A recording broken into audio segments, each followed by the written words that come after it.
ಚಂದನ ವಾಹಿನಿಯ ನಲ್ಮೆಯ ವೀಕ್ಷಕರೆಲ್ಲರಿಗೂ ನಮಸ್ಕಾರ. ಶುಭೋದಯ ಕರ್ನಾಟಕ ವಿಶೇಷ ಕಾರ್ಯಕ್ರಮಕ್ಕೆ ಆತ್ಮೀಯವಾದಂತಹ ಸ್ವಾಗತ. ವೀಕ್ಷಕರೇ, ನಮ್ಮ ಕನ್ನಡ ಚಿತ್ರರಂಗದ ಹಿರಿಯ ನಟಿ ಬಿ ಸರೋಜಾದೇವಿಯವರ ಹುಟ್ಟುಹಬ್ಬ ಈ ದಿನ. ಅವರು ಜನವರಿ 7ನೇ ತಾರೀಕು 1938ರಲ್ಲಿ ಜನಿಸ್ತಾರೆ. ಸುಮಾರು 200ಕ್ಕೂ ಹೆಚ್ಚು ಚಿತ್ರಗಳಲ್ಲಿ ಅಭಿನಯಿಸಿದ್ದಾರೆ. ಕನ್ನಡತು ಪೈಗಿಲಿ ಅಂತ ಹೇಳಿ ಅವರನ್ನ ಕರೀತಾರೆ. ತಮಿಳಿನ ಅದ್ಭುತವಾದಂತಹ ಕಲೆಯನ್ನು ಗುರುತಿಸಿ, ಅಂದ್ರೆ ಕನ್ನಡದ ಗಿಳಿ ಅಂತ ಹೇಳಿ ಅವರನ್ನ ಕರೀತಾರೆ. ಅಭಿನಯ ಸರಸ್ವತಿ ಅಂತ ಹೇಳಿ ನಮ್ಮ ಕನ್ನಡ ಚಿತ್ರರಂಗ ಅವರನ್ನ ಗೌರವಿಸುತ್ತೆ. ಕನ್ನಡ, ತಮಿಳು, ಹಿಂದಿ ಹಾಗೂ ಅನೇಕ ಭಾಷೆಗಳಲ್ಲಿ ಅಭಿನಯಿಸಿರುವಂತಹ ಸರೋಜಾದೇವಿ ಅವರಿಗೆ 1969ರಲ್ಲಿ ಪದ್ಮಶ್ರೀ ಪ್ರಶಸ್ತಿ, 1992ರಲ್ಲಿ ಪದ್ಮಭೂಷಣ ಪ್ರಶಸ್ತಿ ನೀಡಿ ಗೌರವಿಸಲಾಗಿದೆ. ಹಾಗೆ ನಮ್ಮ ಬೆಂಗಳೂರು ವಿಶ್ವವಿದ್ಯಾನಿಲಯ ಗೌರವ ಡಾಕ್ಟರೇಟ್ ನೀಡಿ ಗೌರವಿಸಿರುವ ಈ ಅಭೂತಪೂರ್ವ ಹಿರಿಯ ನಟಿಗೆ ನಮ್ಮ ಇಂದಿನ ಕಾರ್ಯಕ್ರಮದ ಮೂಲಕ ನಮನಗಳನ್ನು ಸಲ್ಲಿಸ್ತಾ ಇದ್ದೇವೆ.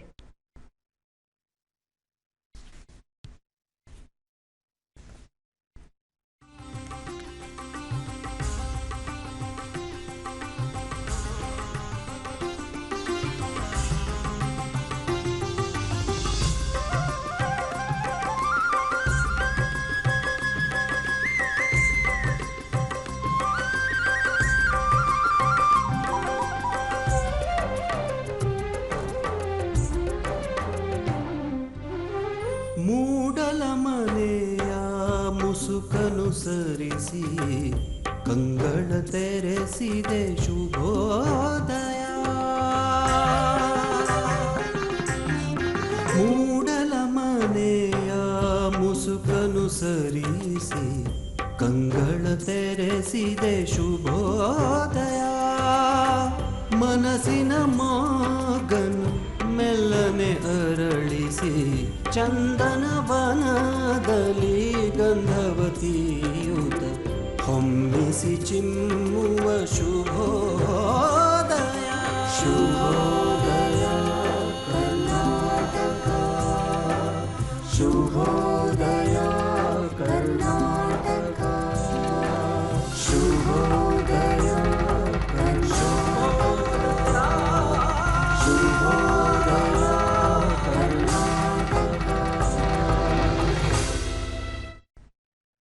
ಚಂದನ ವಾಹಿನಿಯ ನಲ್ಮೆಯ ವೀಕ್ಷಕರೆಲ್ಲರಿಗೂ ನಮಸ್ಕಾರ.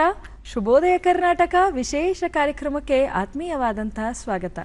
ವೀಕ್ಷಕರೇ, ಕನ್ನಡ ಸಾಹಿತ್ಯ ಲೋಕದ ಅತ್ಯಂತ ಹಿರಿಯ ಹಾಗೂ ಜನಪ್ರಿಯ ಕಾದಂಬರಗಾರ್ತಿ ಅಂತ ಹೇಳಿದ್ರೆ ಅವರು ತ್ರಿವೇಣಿಯವರು. ತ್ರಿವೇಣಿಯವರ ಮೂಲ ಹೆಸರು ಅನಸೂಯ ಶಂಕರ್ ಅಂತ. ಅವರು ಬರೆದಿರುವಂಥ ಅದ್ಭುತವಾದಂತಹ ಕಾದಂಬರಿಗಳ ಬಗ್ಗೆ ಮಾತಾಡ್ತಾ ಹೋದರೆ ನಮ್ಮ ಮನಸ್ಸಿನ ತುಮುಲಗಳನ್ನು, ಸಮಾಜದಲ್ಲಾಗ್ತಿರುವಂಥ ಸರಿ ತಪ್ಪುಗಳನ್ನು ಕನ್ನಡಿ ಹಿಡಿದ ಹಾಗೆ ನಮ್ಮೊಳಗೆ ನಡೆಯುವಂಥ ಯುದ್ಧಗಳನ್ನು ಎಷ್ಟು ಅದ್ಭುತವಾಗಿ ತೋರಿಸ್ತಾ ಹೋಗ್ತಾರೆ ಅಂತ ಹೇಳಿದ್ರೆ, ಒಬ್ಬ ಓದುಗ ಅವರ ಕಾದಂಬರಿಯನ್ನು ಹಿಡಿದು ಓದೋದಕ್ಕೆ ಪ್ರಾರಂಭ ಮಾಡಿದ್ರೆ ಕಾರ್ಯಕ್ರಮವನ್ನು, ಅವರ ಇಡೀ ಕೆಲಸಗಳನ್ನು ಎಲ್ಲವನ್ನ ಕೂಡ ಹೊರತುಪಡಿಸಿ ಆ ಕಾದಂಬರಿ ಮುಗಿಯೋವರೆಗೂ ಓದೋ ಹಾಗೆ ಒಬ್ಬ ಓದುಗನ ಹಿಡಿದುಕೊಳ್ಳುವಂಥ ಅದ್ಭುತವಾದಂತಹ ಕಾದಂಬರಿಗಾರ್ತಿ. ಬೆಳ್ಳಿ ಮೋಡ, ಶರಪಂಜರ, ಹಣ್ಣೆಲೆ ಚಿಗುರಿದಾಗ ಇವೆಲ್ಲ ಚಿತ್ರಗಳಾಗಿ ಇನ್ನೂ ಎಲ್ಲ ಕನ್ನಡಿಗರ ಮನಸ್ಸಿನಲ್ಲಿ ಅಚ್ಚಳಿದೇ ಉಳಿದಿದೆ. ಇವರ ಬೆಕ್ಕಿನ ಕಣ್ಣು ಕಾದಂಬರಿಯನ್ನು ಓದ್ತಾ ಇದ್ರೆ ನಿಜವಾಗ್ಲೂ ನಮ್ಮ ಮನಸ್ಸಿನಲ್ಲಾಗುವಂತಹ ಯುದ್ಧಗಳು ಎಷ್ಟರ ಮಟ್ಟಿಗೆ ಅಂತ ಹೇಳಿದ್ರೆ, ಆ ಕಾದಂಬರಿಯನ್ನು ಓದಿ ಮುಗಿದ್ರೂ ಕೂಡ ಒಂದು ಹ್ಯಾಂಗ್ ಓವರ್ ಅಂತ ನಾವು ಹೇಳ್ತೀವೋ ಅದೇ ಗುಂಗಿನಲ್ಲಿ ಯೋಚನೆಗಳು ಓಡಾಡ್ತಾ ಇರುತ್ತೆ. ಕೇವಲ 35 ವರ್ಷಗಳು ಅಷ್ಟೇ ಅವರು ಬದುಕಿದ್ರು. ಎಲ್ಲಿವರೆಗೂ ನಮ್ಮ ಕನ್ನಡ ಸಾರಸ್ವತ ಲೋಕ ಇರುತ್ತೋ ಅಲ್ಲಿವರೆಗೂ ತ್ರಿವೇಣಿಯವರು ಅಜರಾಮರರಾಗಿರ್ತಾರೆ. ಇವರ ಅಕಾಲಿಕ ಮರಣ ಅವರ ಓದುಗರಿಗೆ ನಿಜವಾಗ್ಲೂ ಒಂದು ದುಃಖದ ಮಡುವಿನಲ್ಲಿ ಮುಳುಗಿಸಿತ್ತು ಅಂತ ಹೇಳಿದ್ರೆ ತಪ್ಪಾಗ್ಲಾರದು. ಹೀಗೆ ಅವರ ಅಕಾಲಿಕ ಮರಣದಂದು ಎಲ್ಲ ಓದುಗರು ಆ ಮರಣದ ಕುರಿತಾಗಿ, ಅವರ ಸಾಧನೆಯ ಕುರಿತಾಗಿ, ಅವರ ಅಕಾಲಿಕ ಅಗಲಿಕೆ ಕುರಿತಾಗಿ ಮಾತಾಡ್ತಾ ಇರುವ ಸಂದರ್ಭದಲ್ಲಿ ಕೇವಲ 5ನೇ ತರಗತಿ ಓದ್ತಾ ಇದ್ದಂತಹ ನಮ್ಮ ಅತಿಥಿಗಳು ಯಾರಿವರು, ಇವ್ರ ಕುರಿತಾಗಿ ಅವ್ರು ನಮ್ಮ ನೆಂಟರಲ್ಲ, ನಮ್ಮ ಬಂಧು ಬಳಗ ಅಲ್ಲ, ಆತ್ಮೀಯರಲ್ಲ, ಆದರೂ ಇವರ ಅಕಾಲಿಕ ಮರಣದ ಬಗ್ಗೆ ನಮ್ಮ ಮನೆಯಲ್ಲಿ ಇಷ್ಟೊಂದು ಒಂದು ಶೋಕದ ವಾತಾವರಣ ಇದೆಯಲ್ಲ ಅಂತ ಹೇಳಿ ಅವ್ರ ಬಗ್ಗೆ ಅಧ್ಯಯನ ಮಾಡ್ತಾರೆ, ಅವರ ಕುರಿತು ತಿಳ್ಕೊಳ್ಳೋ ಪ್ರಯತ್ನ ಮಾಡ್ತಾರೆ. ಆ 5ನೇ ತರಗತಿ ಓದ್ತಿದ್ದಂಥ ಸಣ್ಣ ಮಗು ಒಂದು ಲೇಖನವನ್ನು ಬರೀತಾರೆ. ಆ ಲೇಖನ ಕರ್ಮವೀರದಲ್ಲಿ ಬಾಲ ವಿಭಾಗದಲ್ಲಿ ಪ್ರಕಟವಾಗುತ್ತೆ. ಆ ಅತಿಥಿಗಳು ಅವರ ಲೇಖನದ ಅಧ್ಯಯನ ಕುರಿತು ಅವರ ಗುರುಗಳು ಪೋಷಕರು ಇವರಲ್ಲಿರುವಂತಹ ಸಾಹಿತ್ಯ ಆಸಕ್ತಿಯನ್ನು ಪ್ರೋತ್ಸಾಹಿಸ್ತಾ ಹೋಗ್ತಾರೆ. ಮುಂದಿನ ದಿನಗಳಲ್ಲಿ ಅದ್ಭುತವಾದಂತಹ ಕವಿತ್ರಿ ಆಗ್ತಾರೆ, ಲೇಖನಗಾರ್ತಿ ಆಗ್ತಾರೆ, ಪ್ರಬಂಧಗಳನ್ನು ಬರೆದಿದ್ದಾರೆ, ನಾಟಕಗಳನ್ನು ಬರೆದಿದ್ದಾರೆ, ಕಾದಂಬರಿಗಳನ್ನು ಬರೆದಿದ್ದಾರೆ, ಮರಾಠಿ ಹಿಂದಿ ಭಾಷೆಯಿಂದ ಕನ್ನಡಕ್ಕೆ ಅನುವಾದಗೊಳಿಸಿದ್ದಾರೆ. ಇವರ ಅನುವಾದಿತ ಕೃತಿಗಳಿಗೆ ಬಹಳಷ್ಟು ಪ್ರಶಸ್ತಿಗಳು ಬಂದಿದೆ. ಬನ್ನಿ ಕಾರ್ಯಕ್ರಮಕ್ಕೆ ಅತ್ಯಂತ ಗೌರವದಿಂದ ಬರಮಾಡ್ಕೊಳ್ಳೋಣ. ಅವರೇ ಧಾರವಾಡದ ಮಾಲತಿ ಮುದುಕವಿ ಅವರು. ನಮಸ್ಕಾರ ಮೇಡಮ್, ಕಾರ್ಯಕ್ರಮಕ್ಕೆ ಅತ್ಯಂತ ಗೌರವದ ಸ್ವಾಗತ. ನಮಸ್ಕಾರ. ಶುಭೋದಯ ನೋಡುಗರಿಗೆಲ್ಲ ನನ್ನ ಶುಭೋದಯ ಅನ್ನುವಂತ ಇದ್ದೀನಿ. ನಾನು ಧಾರವಾಡದಿಂದ ಬಂದೇನೆ ಮತ್ತು ಧಾರವಾಡದ ಭಾಷೆಯಲ್ಲೇ ಮಾತಾಡ್ತೀನಿ, ಅದೇ ಭಾಷೆಯಲ್ಲಿಯೇ ಬರಿತೀನಿ. ನಾನು ಮೊದಲು ಬರಿತಿದ್ದಿಲ್ಲ ಹಂಗೆ, ಯಾಕಂದ್ರೆ ಶುರುವಾತಿಗೆ ನಾನು ಓದ್ತಿದ್ನಲ್ಲ, ಅವಾಗೇನು ಅನ್ನಿಸ್ತಿತ್ತು, ಮೈಸೂರು ಭಾಷೆನಲ್ಲೇ ಬರಿಬೇಕೋ ಏನೋ, ಅದನ್ನೇ ಅವರು ಪ್ರಿಂಟ್ ಮಾಡ್ತಾರೋ ಅಥವಾ ಅದನ್ನೇ ಜನರು ಲೈಕ್ ಮಾಡ್ತಾರೋ ಅನ್ನಿಸ್ತಿತ್ತು. ಆಮೇಲೆ ಬಹಳಷ್ಟು ಕಾದಂಬರಿಗಳನ್ನು ಓದ್ತಾ ಹೋದಂಗೆ ಅನ್ನಿಸ್ತು, ಯಾಕೆ ನಮ್ಮ ಭಾಷೆಯಲ್ಲೇ ಬರ್ದಾರೆ ಇವರು, ಎಷ್ಟು ಫೇಮಸ್ ಆಗ್ಯಾರಲ್ಲ, ನಾನು ಯಾಕೆ ಇದನ್ನು ಬರಿಬಾರ್ದು ಅಂತ. ಆವಾಗಿಂದ ನಾನು ಧಾರವಾಡ ಭಾಷೆನೇ ನನ್ನ ಲೇಖನಿಗೆ ಶುರು ಮಾಡಿದೆ. ನಿಮ್ಮ ಧಾರವಾಡ ಭಾಷೆಯ ಮೂಲಕವೇ ನೀವು ಎಲ್ಲರಿಗೂ ಚಿರಪರಿಚಿತರು, ಬಹಳ ಆತ್ಮೀಯರು. ಒಂದೊಳ್ಳೆ ಮಾತು ನಮ್ಮ ಶುಭೋದಯ ಕರ್ನಾಟಕದ ಪ್ರತಿತಿ ನೋಡ್ಕೊಂಬರೋಣ. ಆಯ್ತು, ಬನ್ನಿ ವೀಕ್ಷಕರೇ, ಇಂದಿನ ವಿಶೇಷ ಕಾರ್ಯಕ್ರಮದಲ್ಲಿ ಒಂದೊಳ್ಳೆ ಮಾತು ನೋಡ್ಕೊಂಬರೋಣ. ಇಂದಿನ ಒಂದೊಳ್ಳೆ ಮಾತು, ಸೋದರರೇ, ಇನ್ನಾದರೂ ತೃಪ್ತಿಯ ಸಹಬಾಳ್ವೆ ಇರಲಿ, ಮುಚ್ಚಿ ತಿನ್ನುವುದಕ್ಕಿಂತ ಹಂಚಿ ತಿನ್ನುವ ಸಂಸ್ಕೃತಿ ಇರಲಿ, ಇದನ್ನರಿತು ಬಾಳಿದರೆ ಸ್ವರ್ಗ ಅಂಗೈಯಲ್ಲೆಂದು ತಿಳಿದಿರಲಿ, ಬಾಳೊಂದು ಸಹಬಾಳ್ವೆಯ ನಾದಲಹರಿಯಾಗಿರಲಿ. ಎಂಥ ಒಳ್ಳೆ ಮಾತುಗಳಲ್ವಾ? ಈ ಮಾತನ್ನ ಹೇಳಿರೋರು ನಮ್ಮ ಅತಿಥಿಗಳೇ. ಬನ್ನಿ ಇದರ ವಿಶ್ಲೇಷಣೆ ನಮ್ಮ ಅತಿಥಿಗಳಿಂದಲೇ ತಿಳ್ಕೊಳ್ಳೋಣ. ಕಾಗೆಯೊಂದಗಳ ಕಂಡರೆ ಕರೆಯದೆ ತನ್ನ ಬಳಗವ ಅಂತ ಹೇಳ್ತಾರೆ. ಕಾಗೆಗೆ ನಾವು ನಿಜವಾಗ್ಲೂ ಏನಂತೀವಿ, ಅವು ಮಿತ್ರರಲ್ಲ, ಅವು ಬಹಳ ಜಗಳಾಡ್ತಾವ ಅಂತಿರ್ತೀವಿ. ಆದ್ರೆ ಕಾಗೆಯಲ್ಲಿ ಇರುವಂತಹ ಸಹಬಾಳ್ವೆಯ ಗುಣ ನಮ್ಮಲ್ಲಿ ಬರಬೇಕು ಅಂತ ನಾನು ಅಂತೀನಿ. ಯಾಕಂದ್ರೆ ಆ ಒಂದಗಳನ್ನ ತಿನ್ಲಿಕ್ಕೆ ಎಲ್ಲರನ್ನೂ ಕರಿತಾವವು. ನಾವೇನು ಮಾಡ್ತೀವಿ, ನಮ್ಗೇನಾದರೂ ಸಿಕ್ಕರೆ ಅದನ್ನು ನಮ್ಮ ಪಾಲಿಗಷ್ಟೇ ಇಟ್ಕೋತೀವಿ. ಆ ಗುಣವನ್ನು ನಾವು ಬಿಡಬೇಕು, ಅಂಥ ಸಹಬಾಳ್ವೆ ನಮ್ಮದಾಗಬೇಕು ಅಂತ ನನಗೆ ಅನ್ನಿಸ್ತದೆ. ಖಂಡಿತವಾಗ್ಲೂ ಈ ಒಂದೊಳ್ಳೆ ಮಾತು ನಮ್ಮ ಎಲ್ಲರ ಬದುಕಿನಲ್ಲಿ ಅಳವಡಿಸ್ಕೊಂಡ್ರೆ ಖಂಡಿತವಾಗ್ಲೂ ಎಲ್ಲರೂ ಸ್ನೇಹದಿಂದ, ಪ್ರೀತಿಯಿಂದ, ಸಹಬಾಳ್ವೆಯಿಂದ ಸಮಾಜದಲ್ಲಿ ಬದುಕನ್ನು ನಡೆಸಬಹುದು. ನಿಮ್ಮ ತಂದೆಯವರು ಸಂಸ್ಕೃತ ವಿದ್ವಾಂಸರು, ತಾಯಿ ಓದಿದ್ದು 7ನೇ ತರಗತಿ ಆದರೂ ಕೂಡ ಒಳ್ಳೆ ಕತೆಗಾರ್ತಿ. ಅವ್ರ ಕತೆ ಹೇಳ್ತಿದ್ರು ಅಂತ ಹೇಳಿದ್ರೆ ಅಕ್ಕಪಕ್ಕದ ಮನೆಯವರೆಲ್ಲ, ಸಣ್ಣ ಮಕ್ಕಳು ಎಲ್ಲರೂ ಕೂಡ ಒಟ್ಟಾರೆ ಕೂತು ಕಥೆಯನ್ನು ಕೇಳ್ತಿದ್ರಂತೆ. ಹೇಳಿ, ಇಂಥ ಒಂದು ತಂದೆಯ ಸಂಸ್ಕೃತ ವಿಜ್ಞಾನ ನಿಮಗೆ ಬಂತು, ತಾಯಿಯ ಮಾತುಗಾರಿಕೆ ನಿಮಗೆ ಬಂತು, ತಂದೆ ತಾಯಿಯಿಂದ ಕಲಿತದ್ದು ಬಾಲ್ಯವನ್ನು ನೆನೆಸ್ಕೊಳ್ಳೋದಾದ್ರೆ? ನಿಜ, ಬಾಲ್ಯ ಅನ್ನೋದು ಯಾವಾಗಲೂ ಎಲ್ಲರ ಒಂದು ಜೀವನದೊಳಗೂ ಬಹಳ ಮಹತ್ವ ಇರ್ತದೆ. ಶ್ರೀಮಂತರು ಇರಲಿ, ಬಡವರು ಇರಲಿ, ಆ ಮಗುವಿಗೆ ಏನು ಅಂದ್ರೆ ಪ್ರೀತಿ ಸಿಗಬೇಕು, ಹೃದಯ ತುಂಬ ಪ್ರೀತಿ ಆ ತಾಯಿ ತಂದೆ ಕೊಡ್ತಾರೆ. ಅವರೇ ಮತ್ತು 3 ವರ್ಷದ ಅಥವಾ 4 ವರ್ಷದವರು ಆಗುವವರೆಗೂ ಪ್ರೀತಿಯನ್ನು ಚೆನ್ನಾಗಿ ಅವು ಮಕ್ಕಳಿಗೆ ಎರೆದು, ಆಮೇಲೆ ಸಾಮಾಜಿಕತೆ ಬರೀಲಿ ಮಕ್ಕಳಲ್ಲಿ, ಸೋಷಿಯಲೈಸೇಷನ್ ಬರಲಿ ಅಂತ ಸ್ಕೂಲಿಗೆ ಹಾಕ್ತಾರೆ. ಮನೆಯಲ್ಲೇ ಕಲಿಸ್ಬೋದಾಗಿತ್ತು ಮಕ್ಕಳಿಗೆ, ಆದರೆ ತಾಯಿ ಮೊದಲ ಗುರು ನಿಜ. ಆದ್ರೂ ಮಕ್ಕಳಿಗೆ ಸೋಷಿಯಲೈಸೇಷನ್ ಬರಲಿ, ಉಳಿದ ಮಕ್ಕಳ ಜೊತೆಗೆ ಹೆಂಗೆ ಸಹಬಾಳ್ವೆ ಆಗಬೇಕು ಅನ್ನೋದು ಗೊತ್ತಾಗಲಿ ಅಂತಲೇ ಸ್ಕೂಲಿಗೆ ಎಲ್ಲ ಕಳಿಸ್ತಾರೆ. ನನ್ನ ತಾಯಿ 7ನೇ ಕ್ಲಾಸ್ ಕಲ್ತಿದ್ರು ಮಾಸ್ತರ್ ಮಗಳಕ್ಕಿ. ಹಿಂಗಾಗಿ ಮಾಸ್ತರಿಗೆ ಏನಿರ್ತದೆ, ತಮ್ಮ ಮಕ್ಕಳು ಚೆನ್ನಾಗಿ ಕಲೀಲಿ ಮಾಡಲಿ ಅಂತ ಎಲ್ಲ ಕತೆಗಳನ್ನು ಹೇಳುವುದು ಮತ್ತು ಇದು ಎಲ್ಲ ಹೇಳ್ತಿದ್ರು. ಅವರು ಒಳ್ಳೆಯ ಮಾತುಗಳನ್ನು ಹೇಳ್ತಿದ್ರು. ಹಾಗೆ ಒಂದು ಮಾದರಿಯಾಗಿ ಬೆಳೆದ್ಲಕ್ಕೆ. ಆಮೇಲೆ ನಮ್ಮ ಅಜ್ಜನ ಫ್ರೆಂಡ್ ಗಳಗನಾಥರು, ಹಾವೇರಿ ನಮ್ಮ ಅಮ್ಮಂತವ್ರ ಮನೆ. ಅವರು ಪ್ರತಿದಿನ ಗಳಗನಾಥರು ತಮ್ಮ ಪುಸ್ತಕಗಳನ್ನು ಮಾರಲಿಕ್ಕೆ ಹಸಿಬೆ ಅಂತ ಇರ್ತದೆ, ಅದು ಈ ಕಡೆ ಮತ್ತು ಹಿಂದೆ ಎಲ್ಲ ಬುಕ್ಸ್ ಹಾಕೊಂಡು ಹೆಗಲಿಗೆ ಹಾಕೊಂಡು ಬರ್ತಾರೆ. ಅದನ್ನ ತಗೊಂಡು ಮಾರಾಟಕ್ಕೆ ಬರ್ತಿದ್ರು. ಮನೆ ಮಠ ಎಲ್ಲ ಮಾರಿದ್ರಂತವ್ರು ಆ ಪುಸ್ತಕಗಳನ್ನು ಪ್ರಿಂಟ್ ಮಾಡ್ಲಿಕ್ಕೆ. ಆವಾಗ ಮಧ್ಯಾಹ್ನ ನಮ್ಮ ಮನೆಗೆ ಬರ್ತಿದ್ರು. ಈಕೆಗೆ ಪುಸ್ತಕ ಓದಲಿಕ್ಕೆ ಕೊಡ್ತಿದ್ರು. ಮರಾಠಿಗರ ಕರ್ಮ ಕಥೆ ಇಂಥವೆಲ್ಲ ಬಹಳ ಚಂದ ಪುಸ್ತಕಗಳನ್ನು ಬರೆದಾರ ಅವರು. ಅದನ್ನು ಓದಿ ಬೆಳೆದಾಕಿ ಈಕೆ. ಆಮೇಲೆ ಮತ್ತು ಅವಾಗೆಲ್ಲ ಬೇಗ ಮದುವೆ ಆಗ್ತಿತ್ತು. ಆವಾಗೂ ಸಹಿತ ಓದಿನ ಚಟ ಭಾಳ ಇತ್ತು ಆಕೆಗೆ. ಮನೆಗೆ ಬಂದಂಥ ಪಟ್ನ ಕಟ್ಟಿ ಬಂದಿರ್ತಾವಲ್ಲ ಆ ಪೇಪರ್ ಸಹಿತ ತುಂಡುಗಳನ್ನು ಓದ್ತಾ ಇದ್ಲು. ಆಮೇಲೆ ಅವರು ಒಂದು ಗೆಳತಿಯರ ಗುಂಪು ಮಾಡ್ಕೊಂಡಿದ್ರು ಓದಲಿಕ್ಕೆ. ಪ್ರತಿಯೊಬ್ಬರು ಒಂದೊಂದು ಪುಸ್ತಕವನ್ನು ತಗೊಂಡ್ಬಂದು ಓದುವುದು, ಬದಲಾಯಿಸ್ಕೊಳ್ಳೋದು ಇಂಥದ್ದೆಲ್ಲ ಮಾಡ್ತಿದ್ರು. ಹೀಗೆ ಆಕೆಯ ಚಟ ನನಗೆ ಮನೇಲೇ ಪುಸ್ತಕ ಓದೋರು ಇದ್ಬಿಟ್ರೆ ಮಕ್ಕಳಿಗೆ ಕೂಡ ಆ ಚಟ ಬಂದುಬಿಡ್ತದೆ. ಈಗಾದರೂ ನಾವು ಬರೀ ಫೋನ್ ನೋಡಿದ್ರೆ, ತಂದೆ ತಾಯಿ ಫೋನ್ ನೋಡ್ಕೊತ ಕೂತ್ರೆ ಮಕ್ಕಳು ಫೋನ್ ನೋಡ್ಕೊತಾನೆ ಕೊಡ್ತಾರೆ. ತಂದೆ ತಾಯಿ ಓದ್ಕೊಳ್ತಾ ಕೂತ್ರೆ ಅವ್ರಿಗೂ ಇದ್ರಲ್ಲೇನೋ ಇದೆ ಅಂತ ತಾವು ಚಿತ್ರದ ಪುಸ್ತಕಗಳನ್ನಾದರೂ ತೆಗೆದು ನೋಡ್ತಾರೆ. ಹಿಂಗೆ ಓದುವ ಚಟ ನನಗೆ ಆವಾಗಿಂದನೇ ಶುರುವಾಯಿತು. ಮತ್ತು ಇನ್ನೊಂದೇನೆಂದ್ರೆ, ಆವಾಗ ನಮ್ಮ ಹೊತ್ತಿಗೆ ಈಗಿನಂಥ ಫೋನು ಗೀನು ಏನೂ ಇರಲಿಲ್ಲ. ನಮಗಿದ್ದದ್ದೆಲ್ಲ ಬರೀ ಇವು ಪುಸ್ತಕಗಳೇ. ಬೇಗ ಕಲಿತಿದ್ವಿ, ಕಲಿತುಕೊಳ್ಳೋಣ ಪುಸ್ತಕಗಳನ್ನೇ ಹಿಡಿತಿದ್ವಿ. ಮತ್ತು ನಮ್ಮ ಶಿಕ್ಷಣ ಪದ್ಧತಿ ಕೂಡ ಹಾಗೇ ಇತ್ತು. ಟೀಚರ್ಸ್ ಚೆನ್ನಾಗಿ ಕಲಿಸ್ತಿದ್ರು. ಆಮೇಲೆ ಟ್ಯೂಷನ್ನ ಒಂದು ಹಾವಳಿ ಇದ್ದಿದ್ದಿಲ್ಲ ಅವಾಗ. ಹಿಂಗಾಗಿ ಚೆನ್ನಾಗಿ ಕಲಿತು ಇದನ್ನು ಮಾಡ್ತಾ ಇದ್ವಿ. 3-4ನೇ ಕ್ಲಾಸಿಗೆ ನಮಗೆಲ್ಲ ಕನ್ನಡ ಓದೋದು ಚೆನ್ನಾಗಿ ಬರ್ತಿತ್ತು, ತಿಳಿತಿತ್ತು, ಎಲ್ಲ ಆಗ್ತಿತ್ತು. ಖುಷಿ ಆಗುತ್ತೆ. ತಾವು ತಾಯಿಯ ಬಗ್ಗೆ ಬರೆದಿರುವಂಥ ಕವಿತೆ ಎಲ್ಲರ ಮನಸ್ಸಿನಲ್ಲಿ ಅಚ್ಚಳಿಯದೆ ಉಳಿದಿದೆ. ಇದನ್ನ ನಮ್ಮ ವೀಕ್ಷಕರಿಗಾಗಿ ಈಗ ವಾಚನ ಮಾಡಬಹುದಾ? ಆಯ್ತು, ಓದ್ತೀನಿ. ಎಂಥ ಸುಂದರವಾದಂಥ ಬಾಲ್ಯ ಅಲ್ವಾ? ಒಳ್ಳೆ ಮಾತು ಹೇಳಿದ್ರಿ. ಅಪ್ಪ ಅಮ್ಮ ಮೊಬೈಲ್ ಹಿಡ್ಕೊಂಡ್ರೆ ಮಕ್ಕಳು ಮೊಬೈಲ್ ಇಟ್ಕೊಂತಾರೆ, ಅಪ್ಪ ಅಮ್ಮ ಪುಸ್ತಕ ಇಟ್ಕೊಂಡ್ರೆ ಮಕ್ಕಳು ಕೂಡ ಪುಸ್ತಕ ಇಟ್ಕೊಂತಾರೆ ಅಂತ. ಎಂತಹ ಸತ್ಯವಾದಂತಹ ಮಾತು. ಅವ್ವ ವಯಸ್ಸಾದಾಗ ಅವನ ಬಗ್ಗೆ ಹೆಂಗ ಭಾವನೆ ಬರ್ತದ ಅಂತ. ನಾ ಊಟ ಒಲ್ಲೆನೆಂದು ಹಠ ಮಾಡಿ ಬಾಯಿಗಿಟ್ಟ ಅನ್ನದ ತುತ್ತ ಉಗುಳಿದಾಗ, ಸಣ್ಣ ಮಕ್ಕಳಿದ್ದಾಗ ನಾವು ಉಗುಳ್ತೀವಿ. ಇದೇ ಅವ್ವ ನನ್ನ ರಮಿಸಿ ಚಂದಮಾಮ ತೋರಿಸಿ, ನಾಯಿ ಬೆಕ್ಕು ತೋರಿಸಿ ತುತ್ತ ಉಣಿಸಿ ಬಾಯಿಗೆ ನೀರ ಹಚ್ಚಿ ತನ್ನ ಸೆರಗಲ್ಲಿ ಬಾಯಿ ಒರೆಸಿದ್ದು ಇನ್ನೂ ನನ್ನ ಮನದಲ್ಲಿ ಹಸಿರಾಗಿದೆ, ಮನೋಪಟಲದಲ್ಲಿ. ಈಗ ಅವ್ವ ವಯಸ್ಸಾಗಿದೆ, ಅವನಿಗೆ ಗಂಟಲಲ್ಲಿ ಒಂದಗಳೂ ಇಳಿಯಲಾರದೆಂದು ಹಠ ಮಾಡಿ ಚಮಚದಿಂದ ತಿನ್ನಿಸಿದ್ದ ತುತ್ತನ್ನ ನೆಲಕ್ಕುಗುಳಿದಾಗ ನಾನ್ಯಾವ ಚಂದಮಾಮನ ತೋರಿಸಲಿ.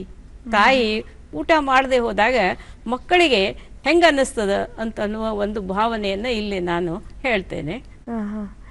ತಾವು MA ಪದವಿಯನ್ನ ಮಾಡಿದ್ದೀರಿ, ಕನ್ನಡ ಉಪನ್ಯಾಸಕಿಯಾಗಿ ಸೇವೆಯನ್ನು ಸಲ್ಲಿಸಿದ್ದೀರಿ, BEd ಮಾಡ್ಕೊಂಡಿದ್ದೀರಿ. ಹಾಗೆ ಜನರಲ್ ಫೌಂಡೇಶನ್ ಅನ್ನೋ ಒಂದು ವಿಷಯದಲ್ಲೂ ಕೂಡ ತಾವು ಉಪನ್ಯಾಸಕಿಯಾಗಿ ಸೇವೆಯನ್ನು ಸಲ್ಲಿಸಿದ್ದೀರಿ.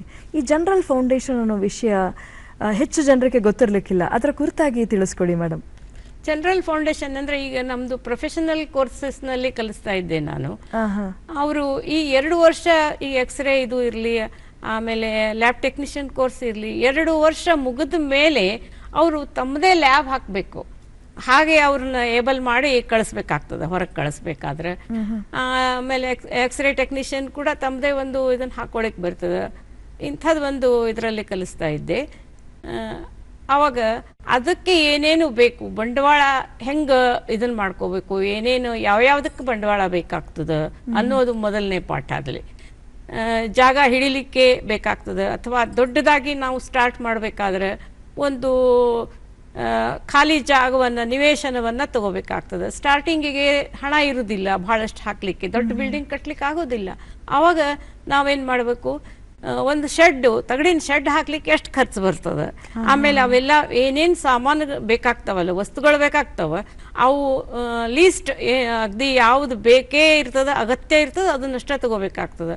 ಅವುಗಳಿಗೆ ಎಷ್ಟು ಖರ್ಚು ಬೇಕಾಗ್ತದೆ, ಇದನ್ನೆಲ್ಲ ಒಂದು ಖರ್ಚಿನ ಒಂದು ಇದನ್ನು ಮಾಡಬೇಕು. ಬಜೆಟ್ ಮಾಡಿಕೊಂಡು ಅದಕ್ಕೆ ಸಂಬಂಧಪಟ್ಟಂಥ ಇಲಾಖೆಗೆ ಅದನ್ನು ಒಪ್ಪಿಸ್ಬೇಕು.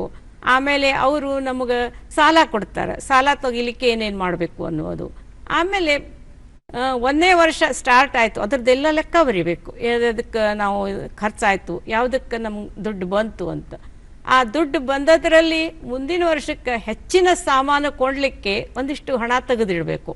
ಬಂದದ್ದೆಲ್ಲ ದುಡ್ಡು ಖರ್ಚು ಮಾಡಿಬಿಟ್ರೆ ಆಮೇಲೆ ಬೇಕಾಗೋದಿಲ್ಲ, ಇದು ಉಳಿಯೋದಿಲ್ಲ. ಆಮೇಲೆ ತನಗೆ ಖರ್ಚು ಮಾಡ್ಕೊಳ್ಳಿಕ್ಕೆ, ತನ್ನ ಸಂಸಾರಕ್ಕೆ ಅಥವಾ ತನ್ನ ಅಗತ್ಯಗಳಿಗೆ ಖರ್ಚು ಮಾಡಲಿಕ್ಕೆ ಅದೊಂದಿಷ್ಟು ಇದಿರಬೇಕು. ಆಮೇಲೆ ಈಗ 20 ಜನ ಅಥವಾ 10 ಜನರನ್ನ ನಾವು ಕೆಲಸಕ್ಕೆ ತಗೊಂಡಿದ್ರೆ ಮುಂದಿನ ವರ್ಷ ಬೆಳೀತಂದ್ರೆ 20 ಜನ ಬೇಕಾಗ್ತಾರೆ. ಅವರ ಪೇಮೆಂಟು ಅದಕ್ಕೆಲ್ಲ ಮತ್ತೆ ಬಜೆಟ್ಸ್ ಮಾಡಬೇಕು. ಹಿಂಗೆ ಬಜೆಟ್ ಮಾಡ್ಕೊಂತಾನೆ ಹೋಗಬೇಕು. ಅದು ಒಮ್ಮೆ ಮಾಡಿದ್ವಿ ಅದು ಶುರುವಾತು ಅಂತಂದ್ರೆ ಅದನ್ನ ಹಂಗೆ ಬಿಡ್ಲಿಕ್ಕೆ ಬರೋದಿಲ್ಲ, ಮತ್ತು ಬೆಳಿಲಾರ್ದ ಇಡ್ಲಿಕ್ಕೂ ಬರೋದಿಲ್ಲ.